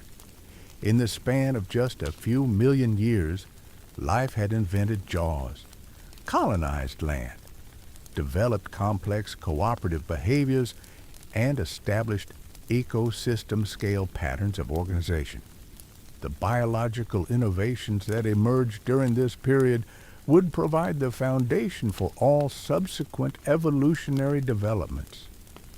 The Silurian was truly a pivotal moment in the history of life on Earth, a time when the basic rules of biological existence were being written for the first time. As the Middle Silurian gave way to the later portions of the period, the innovations that had emerged were beginning to interact in increasingly complex ways. The marine ecosystems that had achieved such remarkable levels of sophistication were starting to influence terrestrial developments, while the expanding terrestrial communities were beginning to have measurable effects on marine systems. The planet was becoming an increasingly integrated biological system, with changes in one environment rapidly propagating to others. The stage was being set for even more dramatic transformations in the periods to come. The biological technologies that had been perfected during the Silurian would soon be scaled up and elaborated in ways that would create entirely new types of ecosystems. The innovations in predation, cooperation, communication, and environmental engineering that had emerged during this crucial period would provide the foundation for the lush forests, diverse animal communities, and complex ecological relationships that would characterize later periods in Earth's history. The Silurian period stands as a testament to life's extraordinary creativity and adaptability. In the face of unprecedented environmental challenges, organisms didn't simply survive. They thrived, innovated, and established the biological foundations that would support hundreds of millions of years of subsequent evolutionary development. The legacy of these ancient innovations continues to shape the biological world we inhabit today, reminding us that we are all participants in an ongoing evolutionary experiment that began in the warm seas and barren landscapes of the distant Silurian past. The transformations occurring during this remarkable period were reaching a crescendo that would fundamentally reshape the very essence of what it meant to be alive on our planet. As we venture deeper into the Silurian story, we encounter developments so profound that they would echo through every subsequent chapter of evolutionary history. Deep within the ancient seas, something extraordinary was happening to the earliest vertebrates that would change everything. The primitive jawless fish that had dominated aquatic environments for millions of years were about to witness the emergence of their most successful competitors. Creatures that would render their feeding strategies obsolete almost overnight. This wasn't just another incremental evolutionary step. It was a biological revolution that would redefine the rules of survival in aquatic environments forever. Picture yourself swimming alongside these ancient waters, watching as the first jawed predators began their reign of transformation. These weren't the sleek, familiar fish shapes we recognize today, but rather bizarre experiments in biological engineering that pushed the boundaries of what vertebrate bodies could achieve. Some resembled living tanks, encased in thick, bony armor that could deflect the most powerful attacks from sea scorpions. Others developed into streamlined hunters with razor-sharp cutting tool that could slice through prey with surgical precision. The impact of this jaw revolution cannot be overstated. For the first time in Earth's history, vertebrates could actively pursue, capture, and process prey in ways that had been impossible before. They could crush shells, tear flesh, and manipulate objects with a sophistication that transformed them from passive filter feeders into active ecosystem engineers. The ripple effects of this innovation spread throughout every marine community, forcing countless species to develop entirely new survival strategies. Right. But here's what makes this development truly fascinating. The genetic toolkit that controlled jaw formation contained the blueprints for something far more significant than just improved feeding. Hidden within the developmental programs that built these first jaws were the instructions for creating complex, jointed appendages, the very same architectural principles that would eventually be modified to produce legs, wings, and arms. Every vertebrate limb that has ever existed traces its evolutionary ancestry back to these pioneering Silurian innovations. The diversity of early jawed fish was absolutely staggering. Some lineages developed into bottom-dwelling specialists with flattened bodies and powerful crushing jaws perfect for processing armored prey. Others evolved into open-water hunters with elongated forms and needle-sharp teeth designed for capturing fast-moving targets. Still others became filter-feeding giants that used their jaws not for predation, but for creating powerful suction currents that could draw in massive quantities of small organisms. The sensory capabilities of these early jawed vertebrates were reaching levels of sophistication that would seem almost supernatural if we encountered them today. Some species developed lateral line systems so sensitive they could detect the tiniest water movements created by swimming prey from remarkable distances. Others evolved electroreception capabilities that allowed them to sense the electrical fields generated by the muscle contractions of hidden animals. The combination of these advanced sensory systems with powerful jaws created predators of unprecedented effectiveness. The prey species that inhabited these Silurian seas weren't passive victims in this evolutionary drama. They responded to the challenge of jawed predators with innovations that were equally remarkable. Some developed thicker, more sophisticated armor systems that could withstand crushing attacks.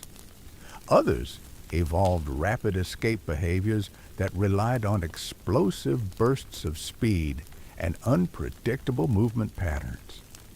Still others adopted group defense strategies that confused and overwhelmed individual predators through coordinated collective action.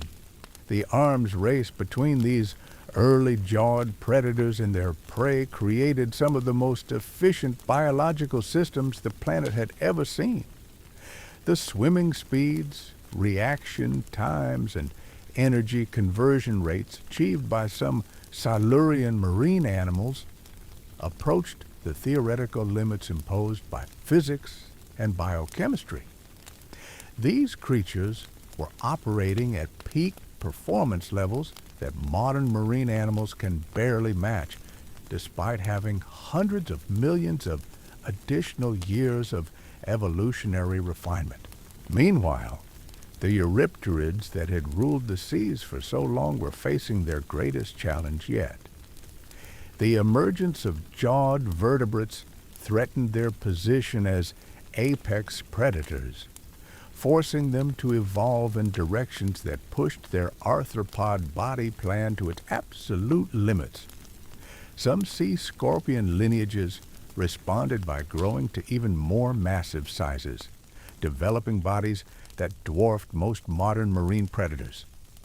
Others evolved increasingly sophisticated sensory systems that allowed them to detect and track prey with almost mechanical precision. The largest of these giant eurypterids were truly magnificent creatures, living submarines that cruised through ancient waters with an authority that commanded respect from every other organism in their environment. Their compound eyes, often larger than dinner plates, could process visual information with a speed and accuracy that modern computer systems struggle to match. Their powerful claws could generate crushing forces that exceeded those of modern industrial hydraulic equipment. But perhaps most impressively, these sea scorpions had evolved behavioral sophistication that rivaled that of much later predators. Some species developed territorial behaviors that involve complex patrolling patterns and aggressive displays designed to intimidate competitors. Others evolved cooperative hunting strategies that allowed multiple individuals to work together in coordinating attacks on particularly large or dangerous prey. The level of behavioral coordination involved suggests cognitive capabilities that we typically associate with vertebrates rather than arthropods. The hunting techniques employed by these apex eurypterids were works of biological art. Some species became masters of ambush predation, developing the ability to remain perfectly motionless for extended periods while buried in sediment or hidden among reef structures. When prey ventured within striking distance, their attacks were delivered with explosive force and pinpoint accuracy. Others evolved into pursuit predators that could maintain high swimming speeds for considerable distances, running down prey that might otherwise escape to safety. The chemical communication systems used by these sea scorpions reached extraordinary levels of complexity. Different species had evolved the ability to produce dozens of different chemical signals, each conveying specific information about identity, reproductive status, territorial boundaries, or threat levels. Some of these chemical messages could persist in the water for hours or even days, creating information networks that allowed individuals to coordinate activities across vast areas of ocean. The reproductive behaviors of eurypterids were equally sophisticated. Many species developed elaborate courtship rituals that involved complex dances, chemical displays, and competitive contests between males. Some evolved systems of parental care where adults would guard their developing young in specially constructed nursery areas. Others developed mass spawning events that brought together individuals from across wide geographic ranges for synchronized reproductive activities. The success of these giant predators had profound effects on the structure and function of marine ecosystems. Their presence influenced the distribution and behavior of countless other species, creating complex ecological relationships that linked different parts of the ocean system together. Areas with high eurypterid populations often developed distinct community structures, with prey species adopting specialized behaviors and predators developing unique hunting strategies adapted to local conditions. But the influence of sea scorpions extended far beyond their immediate predatory impacts. Their activities as ecosystem engineers created and maintained habitat structures that were crucial for many other species. Their burrowing activities in soft sediments created complex three-dimensional environments that provided shelter for smaller organisms. Their feeding behaviors helped maintain the health of prey populations by removing sick or weak individuals. Their chemical communications contributed to the complex signaling networks that coordinated ecosystem-wide activities. The reef systems that provided backdrop for much of this marine drama were themselves undergoing remarkable transformations. The simple colonial structures that had characterized early reef development were evolving into biological cities of unprecedented complexity and sophistication. These underwater metropolises supported levels of biodiversity that wouldn't be matched again until much later periods in Earth's history. The architectural principles employed by reef-building organisms were reaching new heights of sophistication. Different species had evolved specialized roles in the construction process, with some providing foundational support, others creating framework structures, and still others filling gaps and strengthening weak points. The coordination required for these massive construction projects suggests levels of biochemical communication that we're only beginning to understand. Within the labyrinthine passages of these reef cities, entire ecosystems developed in isolation from the broader marine environment. Some chambers became specialized for particular functions: nurseries for developing young, food processing centers for breaking down organic debris, or communication hubs where different species coordinated their activities. The diversity of life forms that inhabited these specialized environments was truly extraordinary, with organisms evolving unique adaptations for life in specific microhabitats. The symbiotic relationships that developed within reef systems were particularly remarkable. Different species formed partnerships so intimate that they functioned almost like single organisms, sharing resources, coordinating reproductive activities, and defending each other against threats. Some of these partnerships involved dozens of different species working together in complex networks of mutual support and cooperation. The chemical ecology of reef systems was incredibly sophisticated. Different organisms produced hundreds of different chemical compounds that served various functions: defense against predators, communication with partners, competition with rivals, or attraction of beneficial associates. The chemical environment within a mature reef was a complex soup of molecular messages that coordinated activities across the entire system. The resilience of these reef ecosystems was truly remarkable. Despite facing constant challenges from predation, storms, volcanic activity, and environmental fluctuations, they maintained their structure and function for millions of years. This resilience was the result of countless evolutionary innovations that created multiple backup systems and redundant pathways for essential ecosystem processes.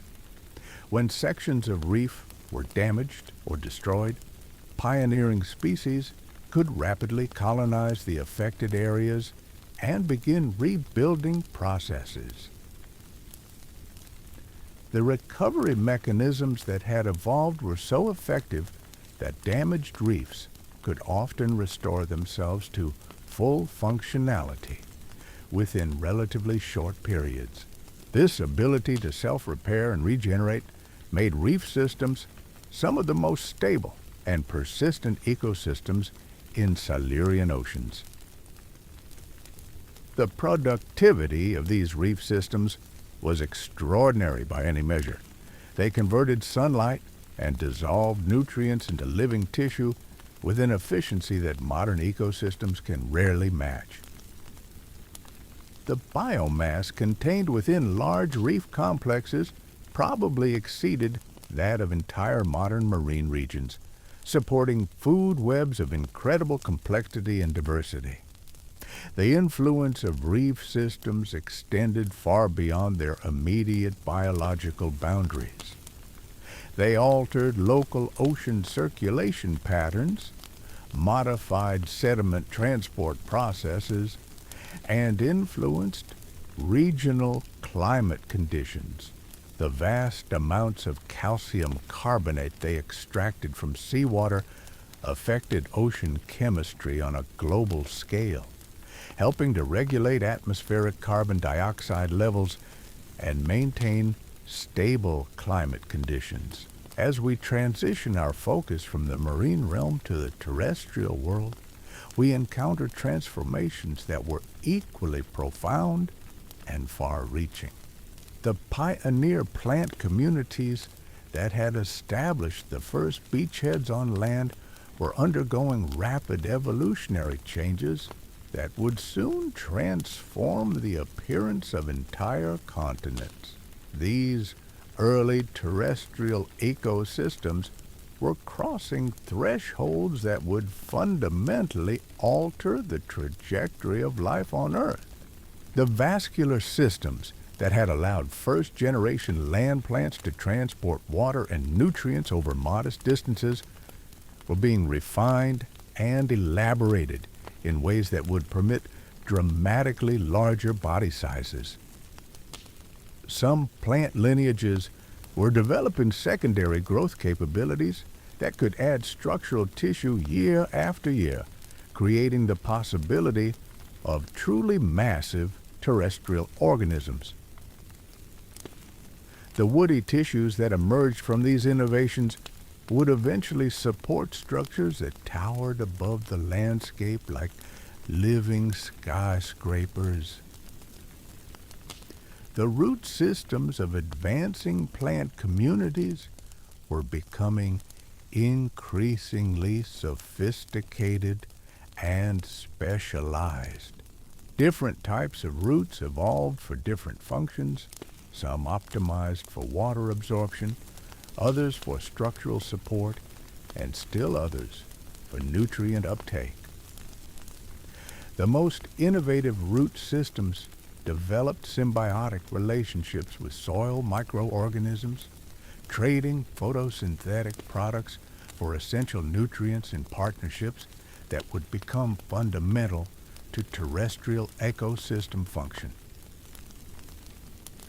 The above-ground portions of these evolving plants were experimenting with radically new approaches to capturing sunlight and facilitating gas exchange. The development of true leaves represented one of the most important innovations in terrestrial plant evolution. These flattened, specialized structures could capture solar energy with unprecedented efficiency, while simultaneously managing the complex balance between gas exchange and water conservation that was crucial for terrestrial survival. Different plant lineages explored alternative strategies for terrestrial success. Some developed thick, waxy cuticles that helped prevent water loss in challenging environments. Others evolved specialized storage tissues that could accumulate resources during favorable periods and release them during times of stress.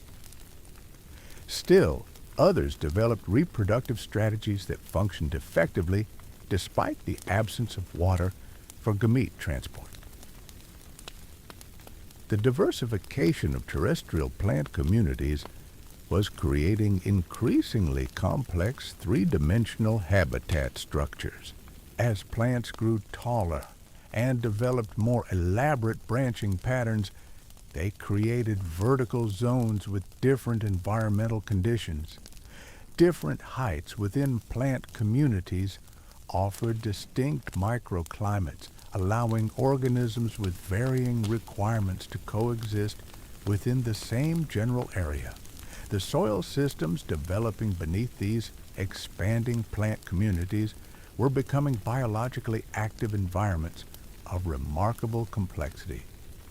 The combination of plant roots, decomposing organic matter, and diverse microbial communities created rich substrates that could support much higher levels of productivity than the sterile mineral surfaces that had characterized early terrestrial environments. These developing soils were also becoming crucial storage and processing systems for terrestrial ecosystems. They retained moisture during dry periods, stored essential nutrients, and facilitated the complex chemical transformations that made resources available to plant communities. The soil organisms that drove these processes were largely invisible to the fossil record, but their activities left chemical signatures that revealed the sophisticated biogeochemical cycles they maintained. The arthropod communities inhabiting these developing terrestrial ecosystems were diversifying at an extraordinary pace. As plant communities became more complex, they created new ecological opportunities that could be exploited by organisms with appropriate adaptations. Different arthropod lineages specialized for different aspects of terrestrial life, some becoming plant feeders, others decomposers, and still others predators that controlled populations of other terrestrial animals. The plant-feeding arthropods that emerged during this period faced unique challenges that had never been encountered by aquatic organisms. Plant tissues were often tough, fibrous, and protected by chemical defenses that could be toxic or deterrent to potential consumers. The arthropods that successfully made the transition to plant feeding had to evolve specialized mouthparts for processing plant materials and detoxification systems for handling defensive chemicals. The decomposer arthropods played crucial roles in developing terrestrial ecosystems by breaking down dead plant material and recycling nutrients back into soil systems. These organisms had to evolve sophisticated digestive systems capable of processing complex organic compounds like cellulose and lignin that were difficult for most animals to digest. Their activities were essential for maintaining the nutrient cycles that supported terrestrial plant communities. The predatory arthropods that inhabited terrestrial environments were evolving hunting strategies of remarkable sophistication. Some became ambush specialists that could remain motionless for extended periods while waiting for prey to venture within striking range. Others developed into active pursuit predators that could chase prey across considerable distances. Still others evolved specialized techniques for extracting prey from hiding places within plant tissues or soil systems. The sensory capabilities of terrestrial arthropods were reaching unprecedented levels of refinement. Some species developed acoustic detection systems that could locate prey based on subtle sounds created by movement through plant litter or soil. Others evolved chemical detection capabilities that allowed them to track prey by following molecular trails across complex terrestrial landscapes. Still others developed tactile sensing systems that permitted effective navigation in dark, confined spaces. The reproductive strategies of terrestrial arthropods were becoming increasingly elaborate and sophisticated. Some species developed complex courtship behaviors that allowed individuals to locate mates across the vast distances of terrestrial environments. Others evolved parental care systems that protected developing young from the harsh realities of terrestrial life. Still others developed intricate life cycles that allowed them to exploit different resources at different developmental stages. These reproductive innovations had important implications for the population structure and evolutionary dynamics of terrestrial arthropod communities. Species with effective mate location systems could maintain genetic diversity even when populations were scattered across large geographic areas. Those with parental care systems achieved higher offspring survival rates, allowing them to colonize challenging environments where unprotected young couldn't survive. The success of terrestrial arthropod communities was creating complex food webs that linked different components of terrestrial ecosystems together. Energy and nutrients flowed through multiple pathways, creating resilient networks that could maintain ecosystem function even when individual species were temporarily reduced or eliminated. These food webs were becoming increasingly stable and sophisticated, providing the foundation for even more complex ecological relationships. The chemical communication systems that coordinated terrestrial arthropod communities were particularly impressive.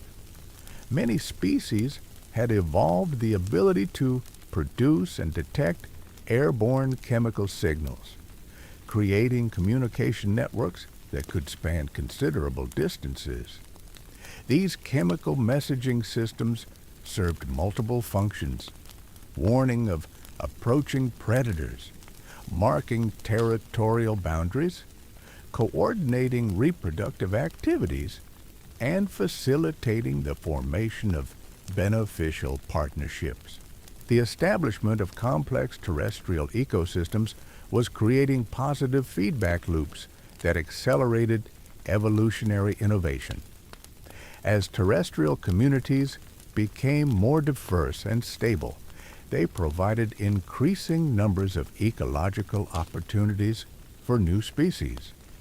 This growing diversity created more complex ecological interactions, which in turn drove further evolutionary developments. The terrestrial world was entering a phase of accelerating biological complexity that would soon reshape entire continents. But perhaps the most significant aspect of these terrestrial developments was their establishment of ecological principles that would govern land-based life for hundreds of millions of years to come.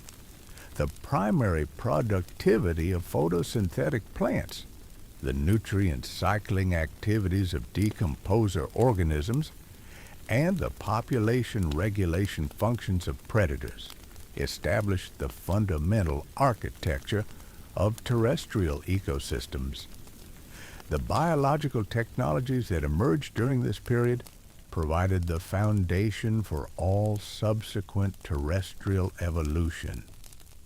The innovations occurring during the Silurian period were demonstrating life's extraordinary capacity for creative problem-solving and adaptation. Faced with entirely new environmental challenges, organisms weren't simply making minor adjustments to existing systems, they were fundamentally reimagining the possibilities of biological existence.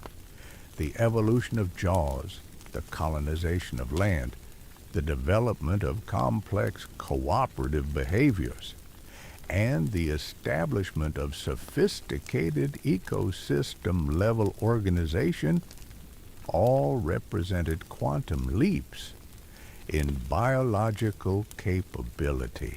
These innovations didn't occur in isolation.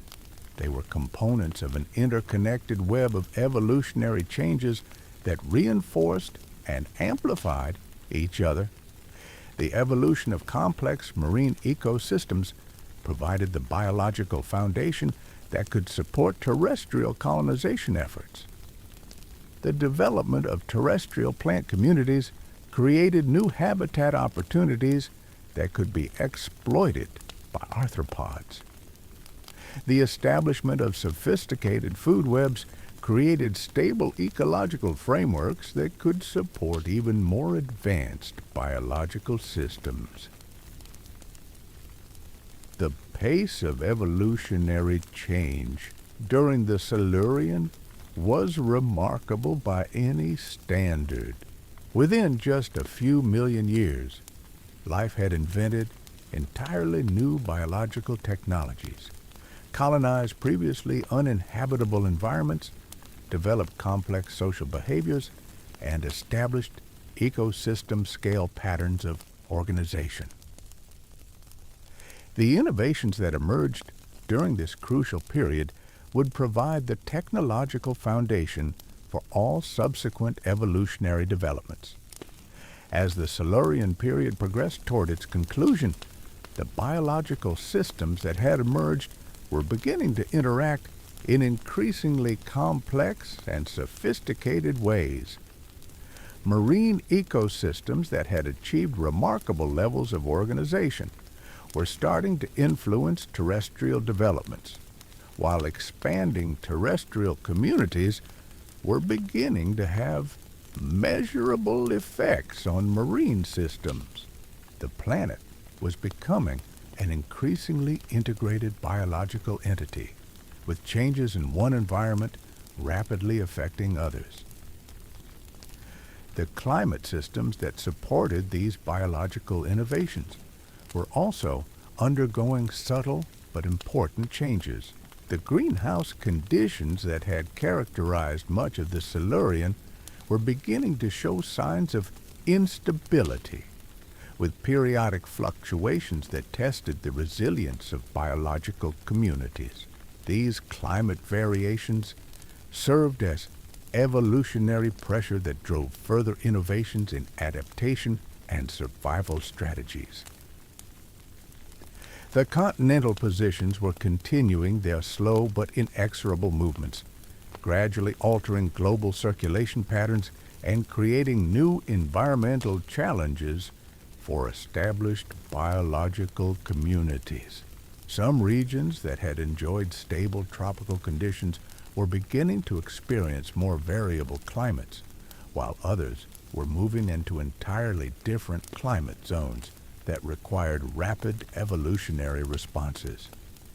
The volcanic activity that had enriched Silurian oceans with nutrients was also beginning to change in character and intensity. Some regions experienced increased volcanic activity that created temporary environmental disruptions, while others saw reduced activity that altered local nutrient availability. These geological changes created a constantly shifting mosaic of environmental conditions that kept evolutionary pressures at high levels. The chemical composition of both atmosphere and oceans was gradually shifting in response to the activities of living organisms. The photosynthetic activities of marine and terrestrial plants were beginning to have measurable effects on atmospheric gas concentrations, while the biological activities of reef systems were altering ocean chemistry in ways that would influence all marine life.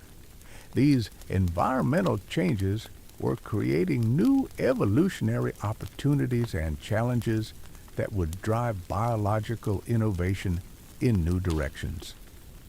The organisms that had thrived during the early and middle Silurian would need to continue adapting to changing conditions, while new species would emerge to exploit environmental niches that were just beginning to appear. The stage was being set for even more dramatic transformations in the geological periods that would follow. The biological technologies that had been developed and refined during the Silurian would soon be scaled up and elaborated in ways that would create entirely new types of ecosystems. The innovations in predation, cooperation, communication, and environmental engineering that had emerged during this pivotal period would provide the foundation for the complex biological world that would characterize later chapters in Earth's evolutionary story. The legacy of Silurian innovations would extend far beyond the organisms that first developed them. The fundamental biological processes and ecological relationships that emerged during this period would influence the trajectory of evolution for hundreds of millions of years to come. The creativity and adaptability demonstrated by Silurian life would establish patterns of biological innovation that continue to operate in modern ecosystems. Understanding the Silurian period provides crucial insights into the fundamental principles that govern biological evolution and ecological organization. The innovations that emerged during this time reveal life's extraordinary capacity for creative problem-solving and adaptation when faced with novel environmental challenges. The success of Silurian organisms in colonizing new environments and developing new survival strategies demonstrates the remarkable flexibility and resilience that characterizes living systems. The Silurian also illustrates the interconnected nature of evolutionary change, showing how innovations in one group of organisms can create opportunities and challenges for countless others. The ripple effects of major evolutionary developments during this period demonstrate that biological evolution is not simply a collection of independent species adapting to their environments, but rather a complex web of interacting changes that reshape entire ecosystems. As we prepare to witness the next phase of this extraordinary evolutionary story, we can appreciate how the foundations laid during the Silurian period would support the magnificent biological diversity that was about to emerge. The stage had been set for transformations that would dwarf even the remarkable innovations we've witnessed so far, as life prepared to enter what many consider the most dramatic period of biological experimentation in Earth's history. The geological forces that had sculpted the Silurian world were preparing to write the next chapter of Earth's story. But the biological innovations achieved during this remarkable period were far from finished. In the deepest ocean trenches and the highest continental shelves, evolutionary experiments were reaching crescendos that would echo through every subsequent age of life on our planet. Within the most ancient reef systems, something unprecedented was occurring that would challenge our very understanding of what cooperation could achieve in biological communities. The symbiotic partnerships that had begun as simple exchanges between different species were evolving into integrated biological superorganisms of staggering complexity. individual organisms were losing their separate identities, merging into collective entities that functioned with a coordination that seemed almost impossible by the standards of earlier life. These merged organisms weren't simply working together. They were sharing metabolic processes, coordinating reproductive cycles, and even exchanging genetic material in ways that blurred the boundaries between species. Some partnerships involved dozens of different types of organisms, each contributing specialized capabilities to the collective while receiving benefits that none could achieve alone. The resulting superorganisms could perform biological functions that were completely beyond the reach of their individual components. The architectural achievements of these cooperative ventures were truly breathtaking. Working together, different species could construct reef structures that incorporated sophisticated engineering principles, load distribution systems that could withstand massive ocean swells, internal circulation networks that maintained optimal water flow throughout the structure, and defensive arrangements that could repel even the most determined predators. But perhaps most remarkably, these biological cities were developing something that resembled collective intelligence. Chemical communication networks within reef systems had become so sophisticated that information could travel from one end of a massive reef complex to the other within minutes. This communication system allowed reef communities to respond collectively to threats, coordinate reproductive activities across vast distances, and even make collective decisions about resource allocation and construction priorities. The implications of these developments were staggering. For the first time in Earth's history, individual organisms were subordinating their own interests to the success of larger biological collectives. This represented a fundamental shift in how evolution operated, from competition between individuals to cooperation between increasingly complex biological systems. The principles being established in these Silurian reef communities would eventually give rise to some of the most sophisticated biological organizations on our planet. Meanwhile, the predatory arms race in open ocean environments was reaching levels of intensity that pushed biological systems to their absolute limits. The evolutionary pressure created by increasingly sophisticated hunters and increasingly elusive prey was driving innovations that seemed to defy the laws of physics and biochemistry. Some marine predators were achieving swimming speeds that approached the theoretical maximum for movement through water, while their prey were developing escape behaviors that involved split-second decision-making and lightning-fast reflexes. The sensory capabilities of these marine hunters had evolved far beyond anything we see in modern oceans. Some species could detect individual molecules dissolved in seawater at concentrations so low they would be undetectable by our most sensitive scientific instruments. Others had developed acoustic systems that could pinpoint the location of prey based on heartbeats or the subtle sounds of gill movements. Still others possessed electromagnetic sensing capabilities that could detect the electrical activity of nervous systems from remarkable distances. The cognitive abilities required to process this sensory information and coordinate complex hunting behaviors were approaching levels that we typically associate with much later periods in evolutionary history.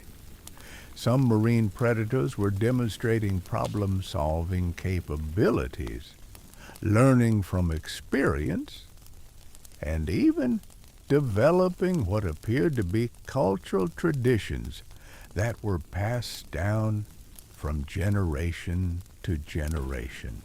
The prey species that survived in this intensely competitive environment had evolved defensive strategies of equal sophistication. Some had developed collective intelligence systems that allowed schools of fish to function as single decision-making entities, processing information about threats and coordinating escape maneuvers with mechanical precision. Others had evolved individual capabilities that bordered on the supernatural, camouflage systems that could match any background within milliseconds, or swimming techniques that created hydrodynamic effects, making them nearly impossible to track. The metabolic systems that supported these high-performance marine animals were marvels of biological engineering. They could convert food into usable energy with efficiencies that modern organisms can rarely match, and they could sustain maximum performance levels for extended periods without exhausting their energy reserves. Some species had developed internal recycling systems so sophisticated that they could extract every possible calorie from their food while producing virtually no metabolic waste. The reproductive strategies that evolved in this competitive environment were equally impressive.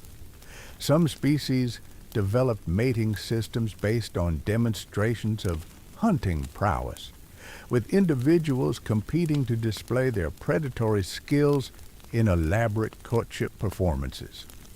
Others evolved cooperative breeding arrangements where multiple adults contributed to raising offspring, ensuring that young animals received the intensive training necessary to survive in such a challenging environment.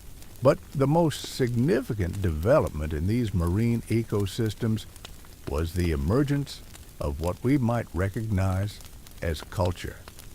Some predatory species were developing hunting techniques that were too complex to be purely instinctual, requiring learning and practice to master effectively. These techniques were being passed down from experienced hunters to younger animals through teaching behaviors that involved demonstration, practice, and correction. The cultural transmission of hunting techniques created accelerated learning systems that allowed marine predators to develop capabilities far beyond what individual discovery could achieve. Young predators could master sophisticated hunting strategies by learning from the accumulated experience of many previous generations, rather than having to rediscover effective techniques through trial and error. This cultural evolution was creating increasingly sophisticated predatory communities where different individuals specialized in different hunting techniques and shared their knowledge with other members of their social groups. Some groups developed collaborative hunting strategies that involve complex coordination between multiple individuals, each playing specific roles in elaborate group attacks on large or difficult prey. The success of these culturally sophisticated marine predators was creating new selective pressures throughout ocean ecosystems. Prey species were forced to develop increasingly complex defensive strategies, not just to deal with individual predators, but to cope with coordinated group attacks executed by predators that could learn and adapt their techniques based on previous encounters. The eurypterids that had dominated marine environments for so long were facing unprecedented challenges from these culturally sophisticated vertebrate predators. Some sea scorpion lineages responded by developing their own forms of collective behavior, with multiple individuals working together in coordinated hunting groups. Others evolved increasingly sophisticated individual capabilities, pushing the arthropod body plan to its absolute limits in terms of size, sensory capability, and behavioral complexity. The largest eurypterids of the late Silurian were truly magnificent creatures that commanded respect from every other organism in their environment. Some species reached lengths that exceeded those of modern great white sharks, with powerful claws that could generate crushing forces rivaling modern industrial equipment. Their compound eyes had evolved to enormous sizes, providing visual acuity that allowed them to detect the slightest movements across vast distances. But perhaps most impressively, these giant sea scorpions were developing behavioral sophistication that rivaled that of vertebrate predators. Some species evolved territorial systems that involved complex patrolling behaviors and aggressive displays designed to intimidate competitors and establish dominance hierarchies. Others developed sophisticated hunting strategies that involved stalking prey over considerable distances and timing attacks with precision timing. The chemical communication systems used by eurypterids had reached extraordinary levels of complexity, with different species producing dozens of different molecular signals that conveyed specific information about identity, reproductive status, territorial boundaries, and threat levels. Some of these chemical messages could persist in seawater for extended periods, creating information networks that allowed individuals to coordinate activities across vast areas of ocean. The reproductive behaviors of late Silurian eurypterids were equally elaborate. Many species developed courtship rituals that involved complex dances, chemical displays, and competitive contests between males. Some evolved systems of parental care where adults would construct and defend nursery areas for their developing young. Others developed synchronized spawning events that brought together individuals from across wide geographic ranges for coordinated reproductive activities. The success of these giant arthropod predators was creating complex ecological relationships that linked different parts of marine ecosystems together. Their presence influenced the distribution and behavior of countless other species, while their activities as ecosystem engineers helped create and maintain habitat structures that were crucial for many smaller organisms. But even as marine ecosystems were reaching new heights of complexity and sophistication, the most revolutionary changes were still occurring on land. The terrestrial plant communities that had begun as simple pioneer species were undergoing transformations that would fundamentally alter the appearance and function of continental environments forever. The evolution of secondary growth in plants represented one of the most significant innovations in the history of terrestrial life. This capability allowed plants to add structural tissue year after year, creating the possibility of truly massive land-based organisms. The woody tissues that emerged from these innovations could support structures of unprecedented height and complexity, laying the foundation for the forest ecosystems that would eventually dominate continental landscapes. The development of secondary growth required sophisticated cellular machinery that could coordinate the activities of millions of individual cells in producing precisely organized structural tissues. Different types of woody tissue evolved for different functions, some optimized for structural support, others for water transport, and still others for nutrient storage and distribution. The integration of these different tissue types into functional woody structures represented a masterpiece of biological engineering. The root systems of these advancing woody plants were becoming increasingly elaborate and specialized. Different types of roots evolved for different aspects of plant survival, some developing into massive anchor systems that could support enormous above-ground structures, others specializing in water absorption from deep soil layers, and still others forming partnerships with soil microorganisms that could extract nutrients from previously inaccessible sources. The most sophisticated root systems were developing symbiotic relationships with fungal networks that extended far beyond individual plant boundaries. These fungal partners could connect the root systems of multiple plants, creating underground communication and resource-sharing networks that allowed entire plant communities to function as integrated systems. Plants could share nutrients, water, and even chemical information through these fungal networks, creating the first terrestrial examples of collective biological intelligence.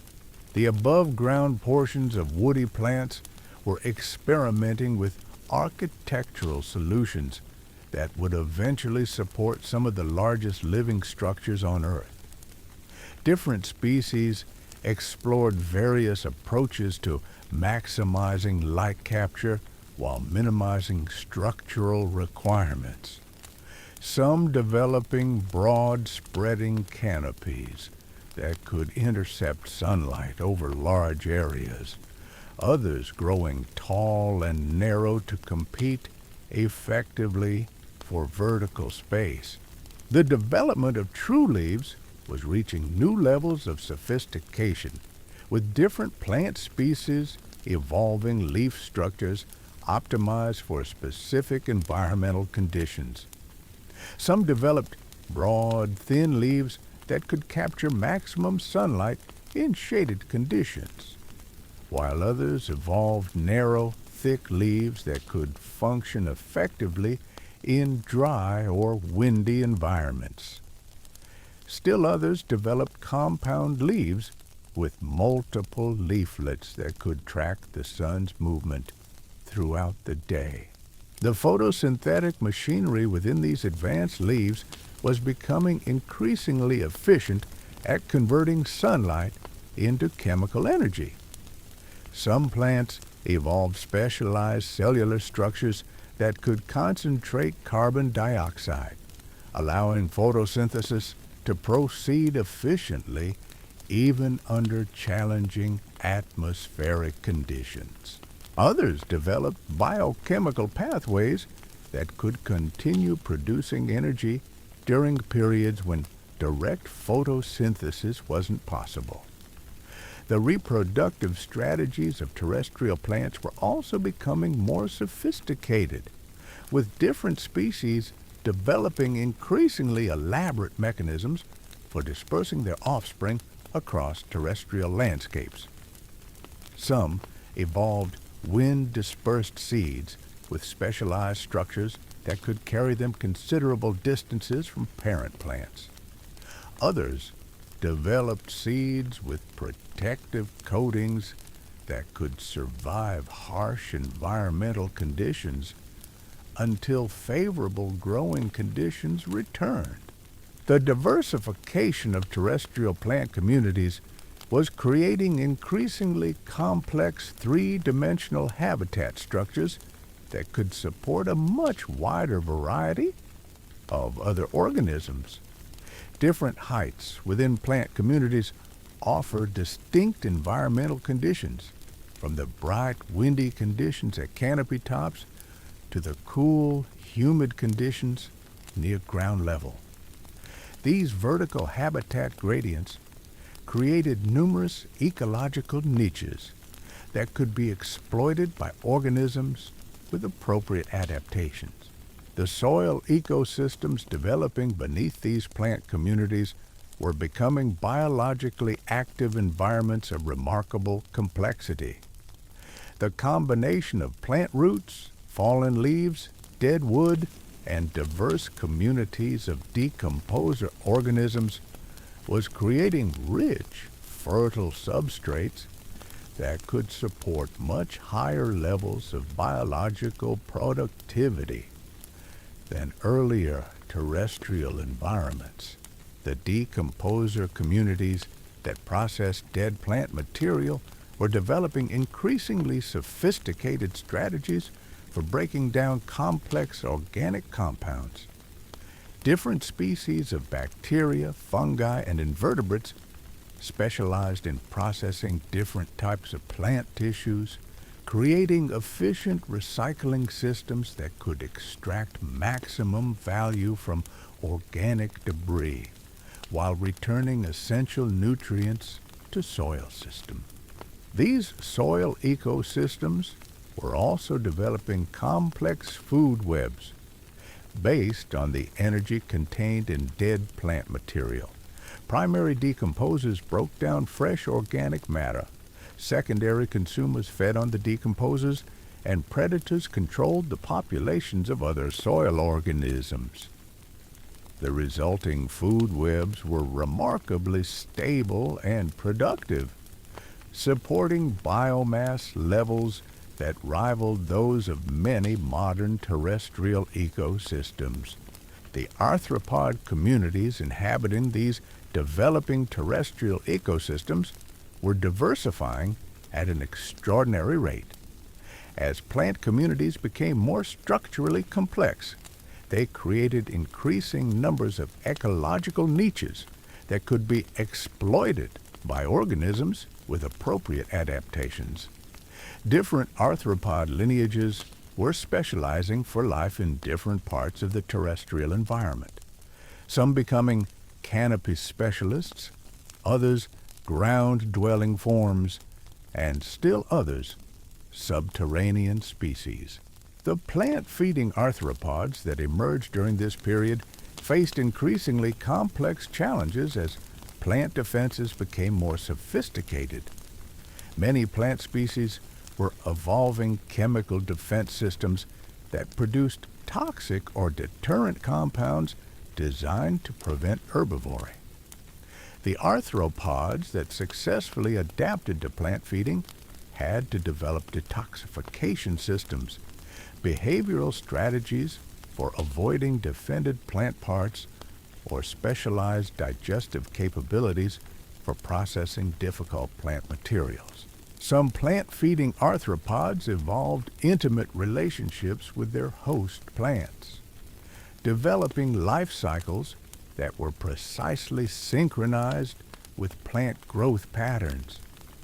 These specialists could exploit plant resources with maximum efficiency, while avoiding many of the defensive mechanisms that deterred generalist herbivores.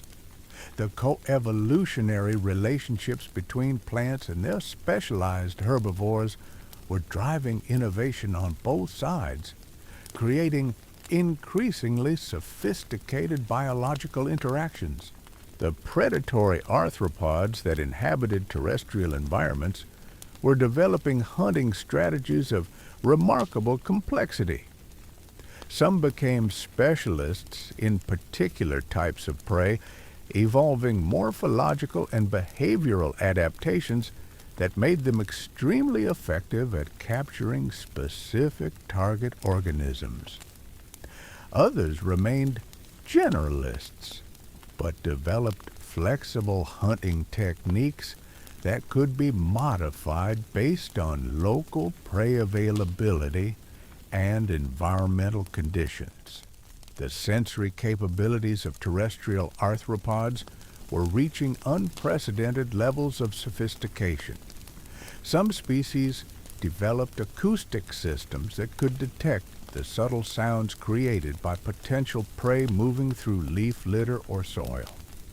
Others evolved chemical detection capabilities so sensitive that they could track prey trails across complex terrestrial landscapes for considerable distances. Still others developed visual systems optimized for detecting movement in the complex light patterns created by plant canopies. The communication systems used by terrestrial arthropods were becoming increasingly elaborate. Many species had evolved the ability to produce and detect airborne chemical signals that could convey complex information about identity, reproductive status, territorial boundaries, and threat levels.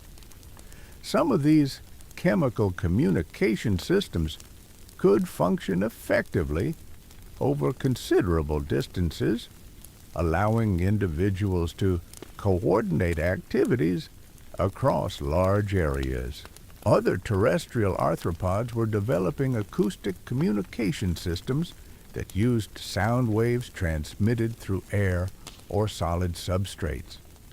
These acoustic signals could carry information much more rapidly than chemical messages, allowing for real-time coordination of activities like mating, territorial defense, or collective responses to threats.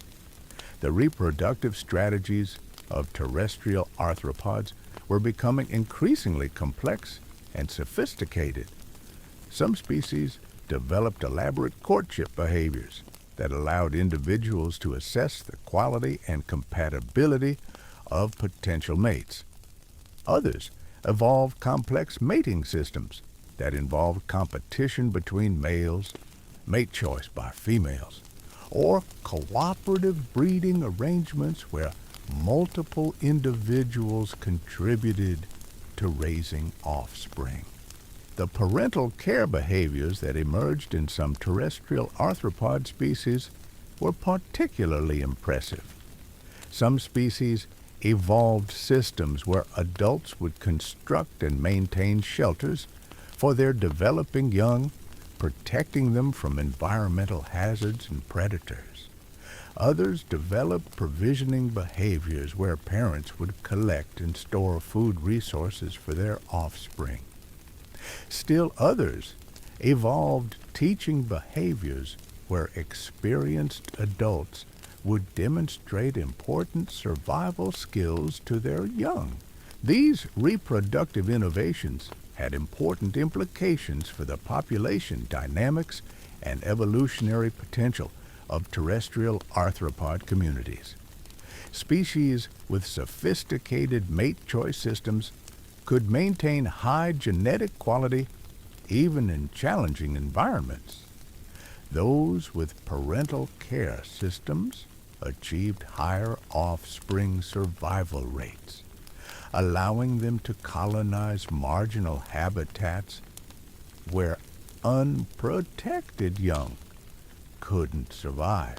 Species with teaching behaviors could transmit behavioral innovations across generations, creating cultural evolution systems that accelerated adaptation to changing conditions.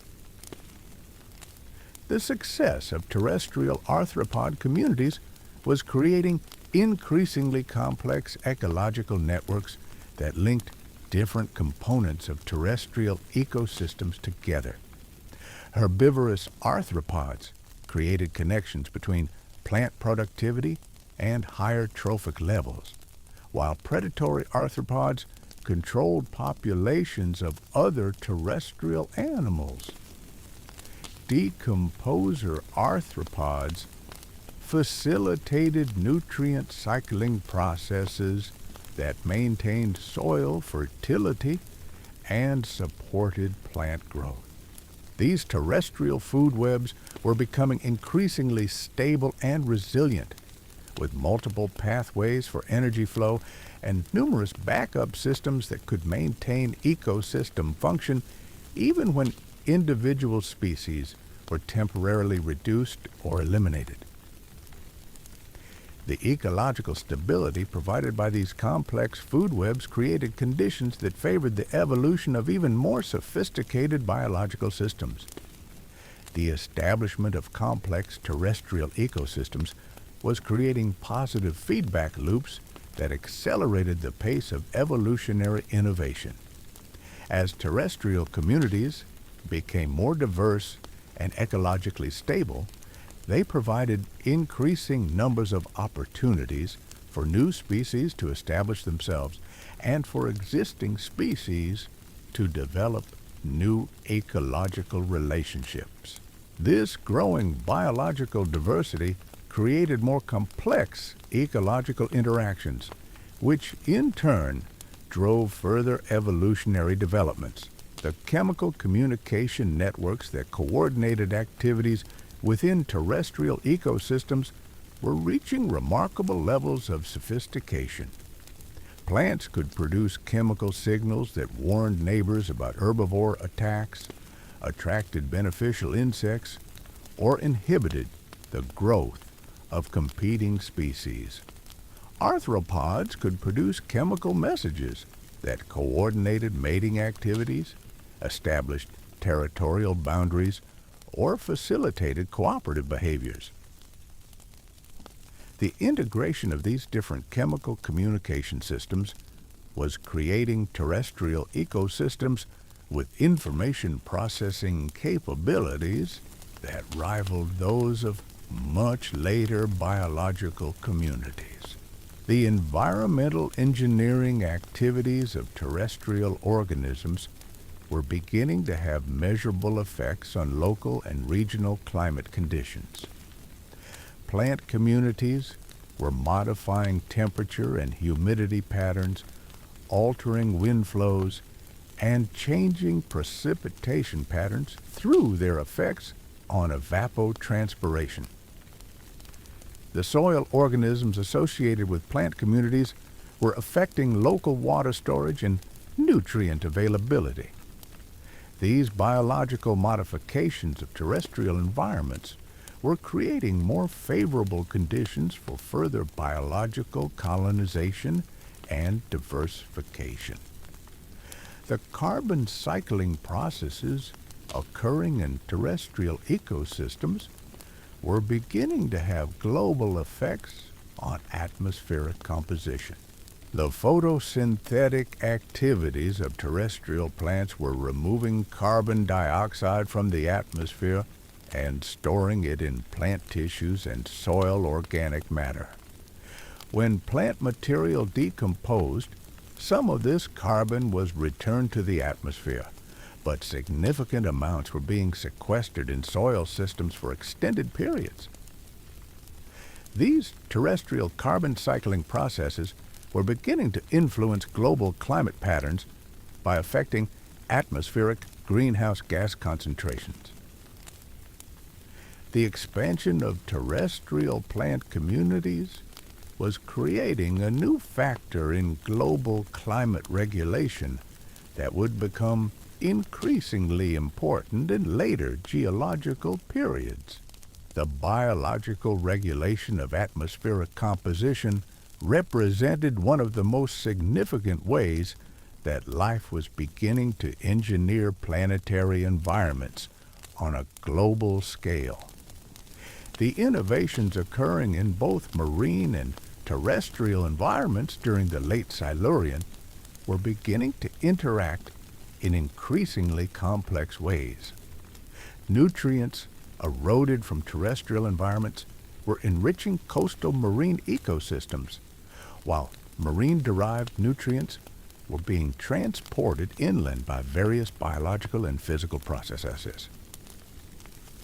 These connections between marine and terrestrial systems were creating integrated global ecosystems where changes in one environment could have cascading effects throughout the entire planetary biosphere.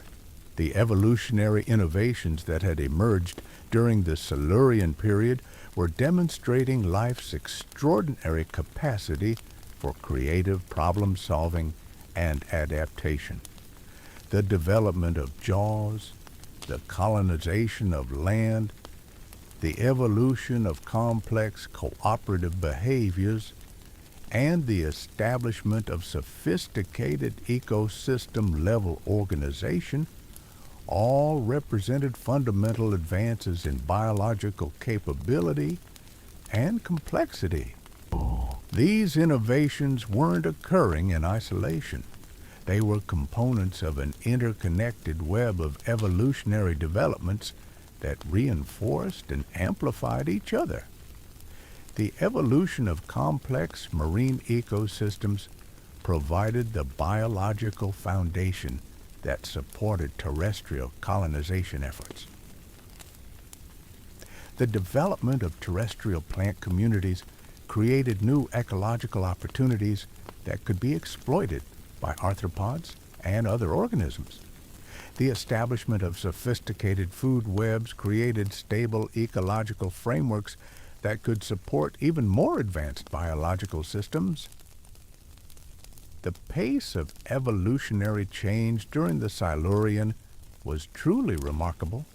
Within a relatively short geological time span, life had developed entirely new biological technologies, colonized previously uninhabitable environments, evolved complex social behaviors, and established ecosystem-scale patterns of organization that would persist for hundreds of millions of years.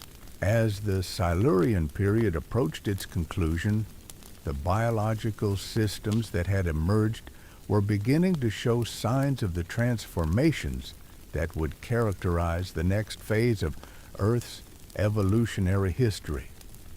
The innovations in predation, cooperation, communication, and environmental engineering that had been developed during this crucial period were providing the foundation for even more dramatic biological developments that would soon emerge. The climate systems that had supported Silurian biological innovations were showing increasing signs of instability, with periodic fluctuations that tested the resilience of established biological communities. These climate variations were serving as evolutionary pressures that drove further innovations in adaptation and survival strategies, preparing life for the environmental challenges that would characterize later geological periods.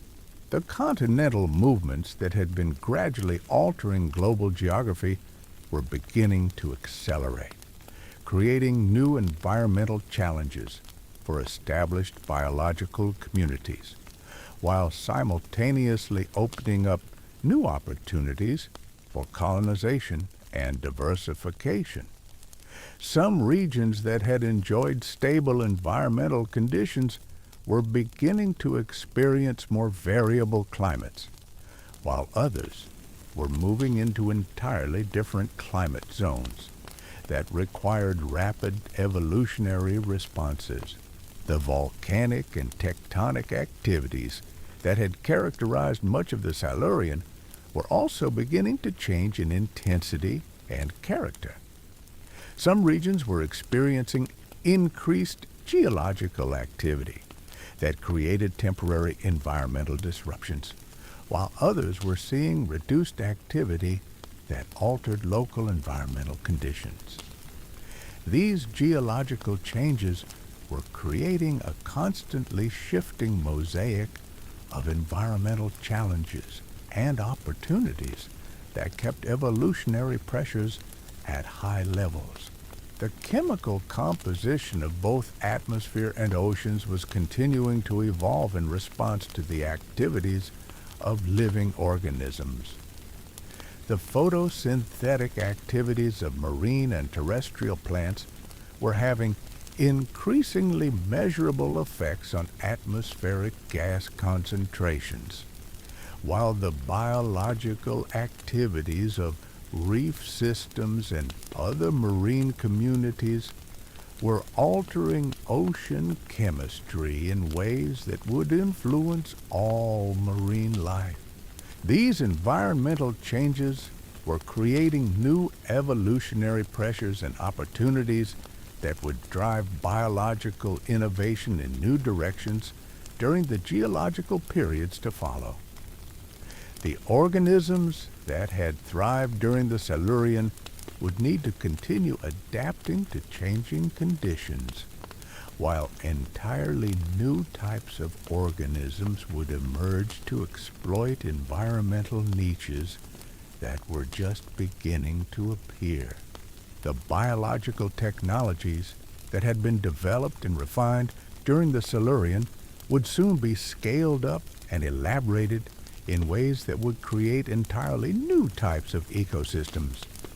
The innovations in predation, cooperation, communication, and environmental engineering that had emerged during this pivotal period would provide the foundation for the complex biological communities that would characterize the next major phase of Earth's evolutionary story. The legacy of Silurian innovations would extend far beyond the organisms that first developed them. The fundamental biological processes and ecological relationships that emerged during this period would influence the trajectory of evolution for hundreds of millions of years to come. The creativity and adaptability demonstrated by Silurian life had established patterns of biological innovation that would continue to operate throughout the remainder of Earth's evolutionary history.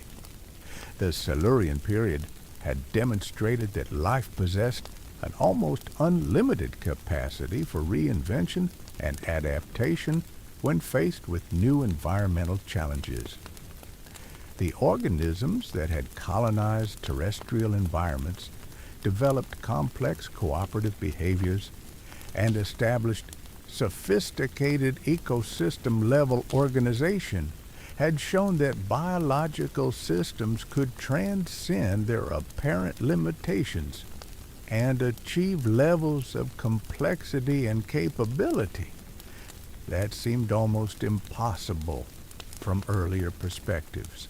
The interconnected nature of evolutionary change during the Silurian had revealed that biological evolution was not simply a collection of independent species adapting to their environments, but rather a complex web of interacting developments that could reshape entire ecosystems and influence the trajectory of life on a planetary scale. The ripple effects of major evolutionary innovations during this period had demonstrated the profound influence that biological developments could have on global environmental systems. As we prepare to witness the next phase of this extraordinary evolutionary story, we can appreciate how the foundations established during the Silurian period would support the magnificent biological diversity that was about to emerge. The stage had been set for transformations that would surpass even the remarkable innovations of the Silurian, as life prepared to enter what would become one of the most dramatic periods of biological experimentation and diversification in Earth's history. The warm seas and increasingly complex terrestrial landscapes of the late Silurian were witnessing the final preparations for evolutionary developments that would fundamentally transform the nature of life on our planet. The biological technologies, ecological relationships, and environmental engineering capabilities that had emerged during this crucial period were about to be tested, refined, and elaborated in ways that would create entirely new chapters in the ongoing story of life on Earth. The innovations that had emerged during this extraordinary period were reaching their crescendo. But the story was far from over. In the final chapters of the Silurian saga, we witnessed transformations that would set the stage for one of the most dramatic evolutionary leaps in our planet's history. Deep within the ancient oceans, the arms race between predators and prey had reached a fever pitch that pushed biological systems beyond what seemed physically possible. The sea scorpions that had ruled these waters for millions of years were now facing their ultimate test. Some species responded by growing to absolutely colossal proportions, becoming armored leviathans that patrolled the seafloor like living battleships. Their massive claws could crush through the thickest shells, while their compound eyes, enormous beyond imagination, could detect the slightest movement across vast underwater territories. But size wasn't the only strategy. Other eurypterids became masters of stealth and precision, developing hunting techniques so sophisticated they bordered on the supernatural. These predators could remain motionless for hours, buried in sediment with only their eyes exposed, waiting for the perfect moment to strike. When they attacked, their movements were so swift and coordinated that prey had virtually no chance of escape. The chemical communication systems these creatures employed were reaching levels of complexity that we can barely comprehend today. They could taste individual molecules in the water, following prey trails across miles of ocean like bloodhounds following a scent. Some species developed the ability to communicate with each other across vast distances, coordinating pack hunting strategies that involved multiple individuals working together with mechanical precision. Meanwhile, the early jawed fish were undergoing their own revolutionary transformations. The primitive jawbones that had first appeared were being refined into increasingly sophisticated feeding apparatus. Some lineages developed crushing jaws capable of processing heavily armored prey, while others evolved slicing mechanisms that could cut through flesh with surgical precision. The diversity of jaw designs that emerged was truly staggering, with each representing a different solution to the challenges of aquatic predation. The sensory capabilities of these early vertebrates were evolving at an unprecedented pace. Some species developed lateral line systems, so sensitive they could detect water movements created by a swimming animal from remarkable distances. Others evolved electroreception abilities that allowed them to sense the electrical fields generated by muscle contractions, even from prey hidden beneath layers of sediment. But perhaps most significantly, these vertebrates were developing neural processing capabilities that would have profound implications for the future of life on Earth. The demands of pursuit hunting and predator avoidance were driving the evolution of increasingly sophisticated brain structures. These early vertebrates were learning from experience, developing spatial memory capabilities, and even displaying what appeared to be problem-solving behaviors. The reef systems that provided the backdrop for much of this marine drama were themselves reaching new heights of biological architecture. These underwater cities had become so complex that they functioned almost like living organisms in their own right. Different zones within the reef specialized in specific functions, with some areas serving as nurseries for juvenile animals, others functioning as feeding grounds for filter feeders, and still others operating as communication hubs where chemical signals could be processed and distributed throughout the entire system. The symbiotic relationships within these reef communities had evolved to extraordinary levels of intimacy. Some partnerships involved organisms that had become so interdependent that they could no longer survive independently. These biological mergers created superorganisms with capabilities that exceeded anything their individual components could achieve alone. The productivity of these reef systems was absolutely phenomenal. They converted sunlight and dissolved nutrients into living tissue with an efficiency that modern ecosystems struggle to match. The biomass contained within a single large reef complex probably exceeded that of entire modern marine regions, supporting food webs of incredible complexity and diversity. On land, the transformations were equally dramatic. The pioneer plant communities that had established the first terrestrial footholds were undergoing explosive diversification. The evolution of secondary growth had opened up entirely new possibilities for terrestrial life. Plants could now grow to unprecedented sizes, creating three-dimensional habitat structures that supported increasingly complex communities of other organisms.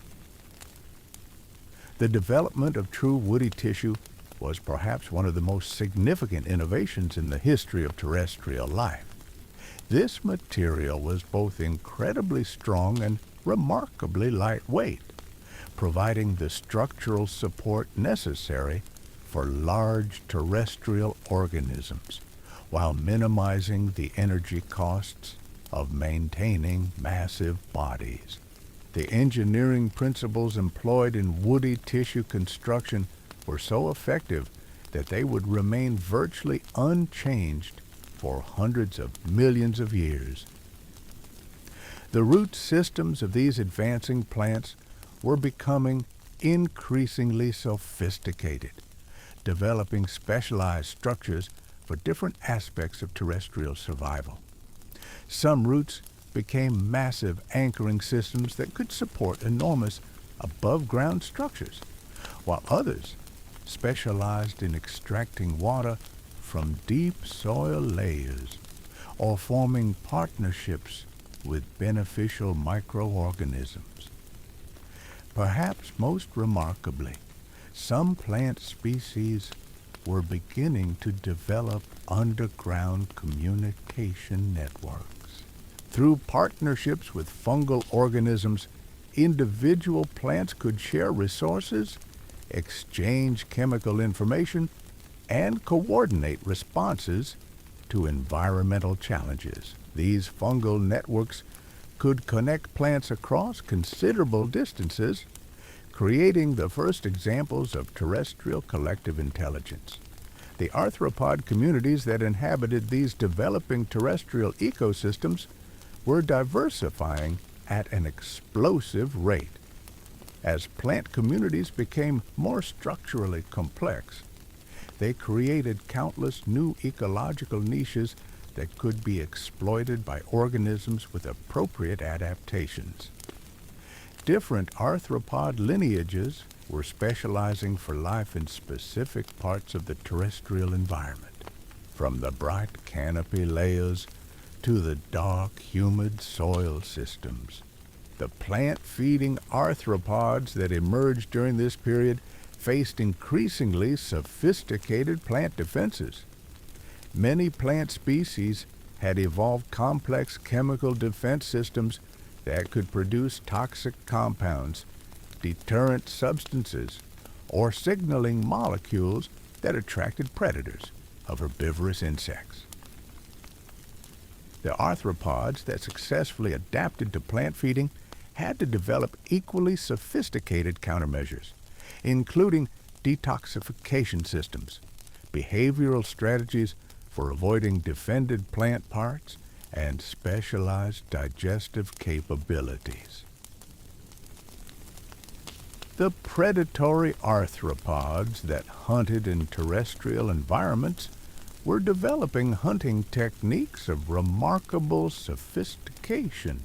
Some became specialists in particular types of prey, evolving morphological and behavioral adaptations that made them devastatingly effective against specific target organisms.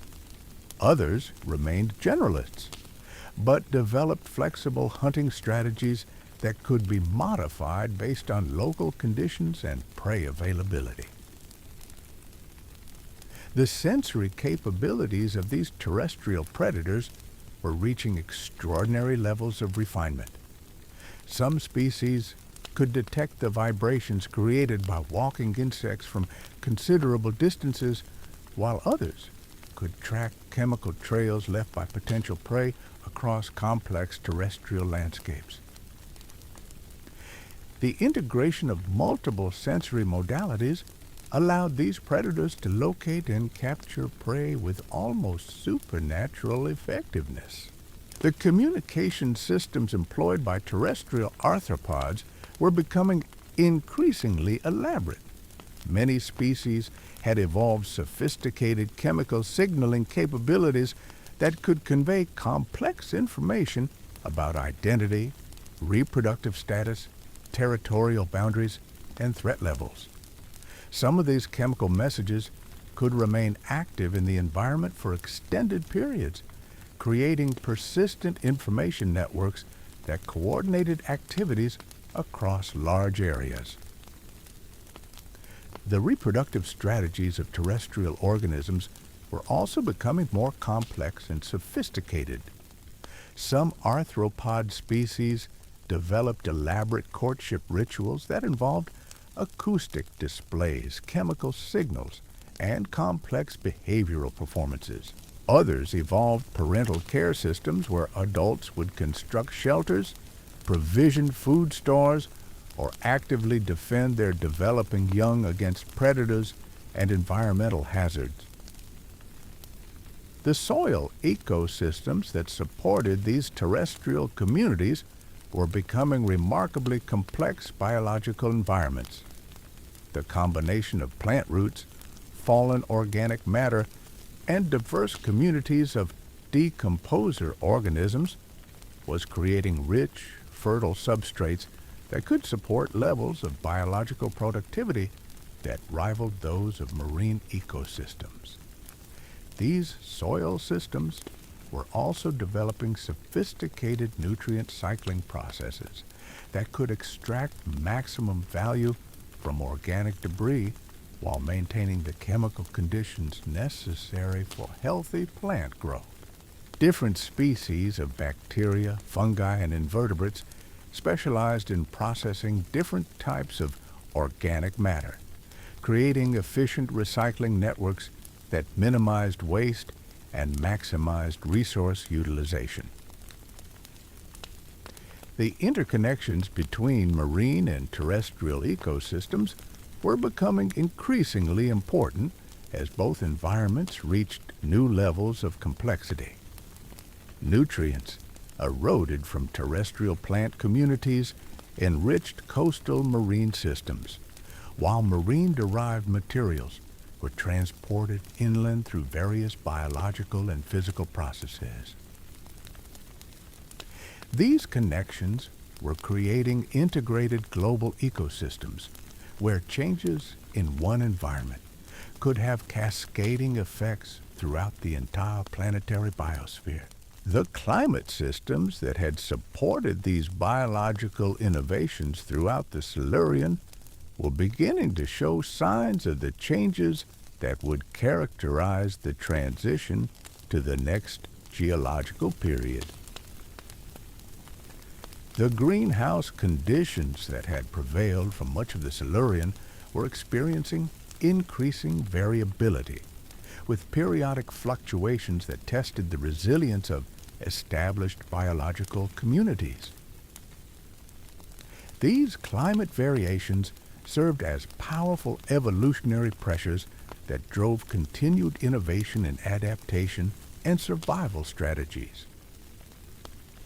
The organisms that could respond flexibly to changing environmental conditions thrived, while those locked into narrow ecological specializations faced increasing challenges. This environmental variability was preparing life for the dramatic transformations that would characterize the next phase of Earth's evolutionary history. The continental movements that had been gradually reshaping global geography were beginning to accelerate, creating new mountain ranges, ocean basins, and climate patterns. These geological changes were altering the distribution of environmental conditions across the planet, creating new opportunities for biological colonization while simultaneously challenging established communities to adapt to changing circumstances. The volcanic and tectonic activities that had enriched Silurian environments with nutrients and created diverse habitat structures were also evolving in character and intensity. Some regions were experiencing increased geological activity that created temporary environmental disruptions, while others were seeing reduced activity that altered local ecosystem dynamics. These geological changes created a constantly shifting mosaic of environmental challenges and opportunities. The chemical composition of both atmosphere and oceans was continuing to evolve in response to the activities of living organisms.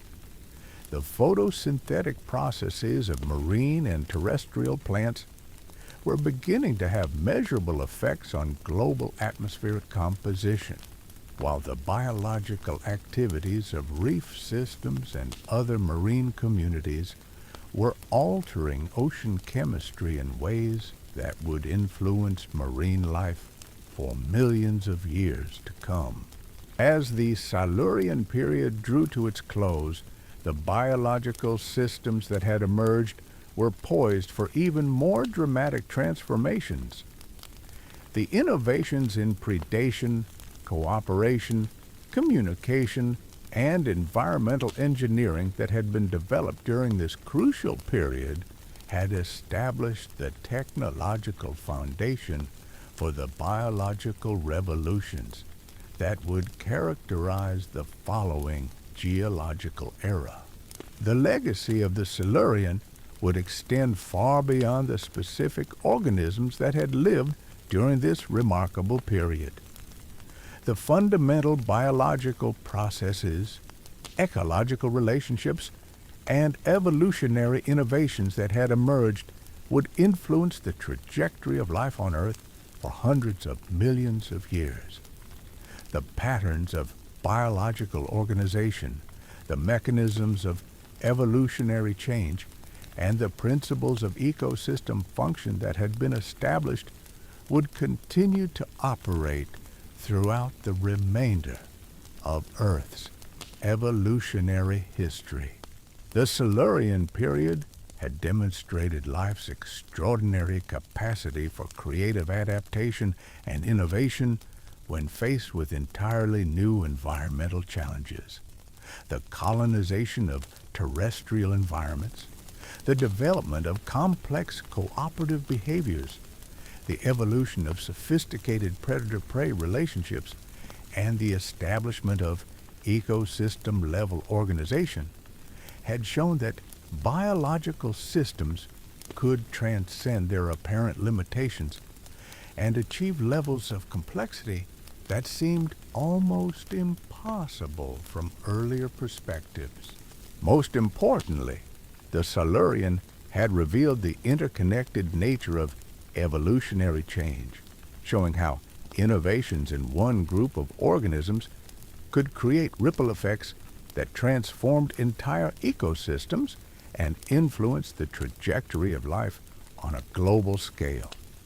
The period had established that biological evolution was not simply a collection of independent species adapting to their environments, but rather a complex web of interacting developments that could reshape the fundamental conditions of life on our planet.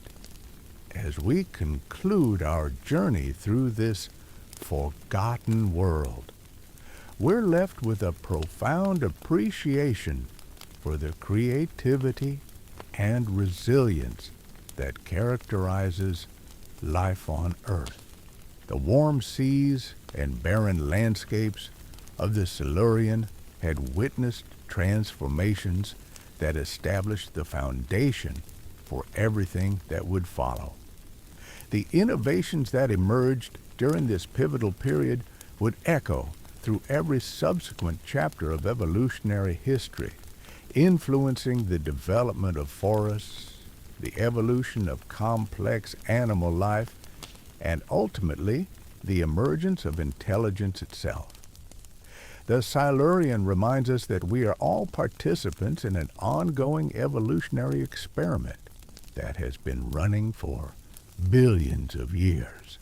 The biological technologies that power our bodies, the ecological relationships that sustain our environment, and the evolutionary processes that continue to shape life around us all trace their origins back to innovations that first appeared in this ancient world. Perhaps most remarkably, the Silurian teaches us that life's greatest achievements often emerge from its most challenging moments. When faced with seemingly impossible obstacles, the transition from water to land, the evolution of predation, the development of cooperation, life found ways to not just survive, but to create entirely new possibilities for existence. The story of the Silurian is ultimately a story about transformation, creativity, and the endless capacity of life to reinvent itself in the face of changing circumstances. It reminds us that the biological world we see today is not fixed or permanent, but rather the current chapter in an ongoing evolutionary narrative that continues to unfold around us every day. In those ancient seas where giant predators stalked armored prey, and on those barren shores where the first plants dared to venture beyond the safety of water, the foundations were laid for the magnificent diversity of life that would eventually populate our planet. The Silurian was truly a pivotal moment in Earth's history, a time when life crossed thresholds that would determine the trajectory of evolution for hundreds of millions of years to come. Thanks for joining me on this incredible journey back to one of the most transformative periods in our planet's history. The innovations that emerged during the Silurian continue to influence life on Earth today, reminding us that we are all inheritors of this ancient legacy of biological creativity and adaptation. What aspect of this remarkable period fascinates you most? Share your thoughts in the comments below, and don't forget to subscribe for more explorations into the deep history of life on our extraordinary planet.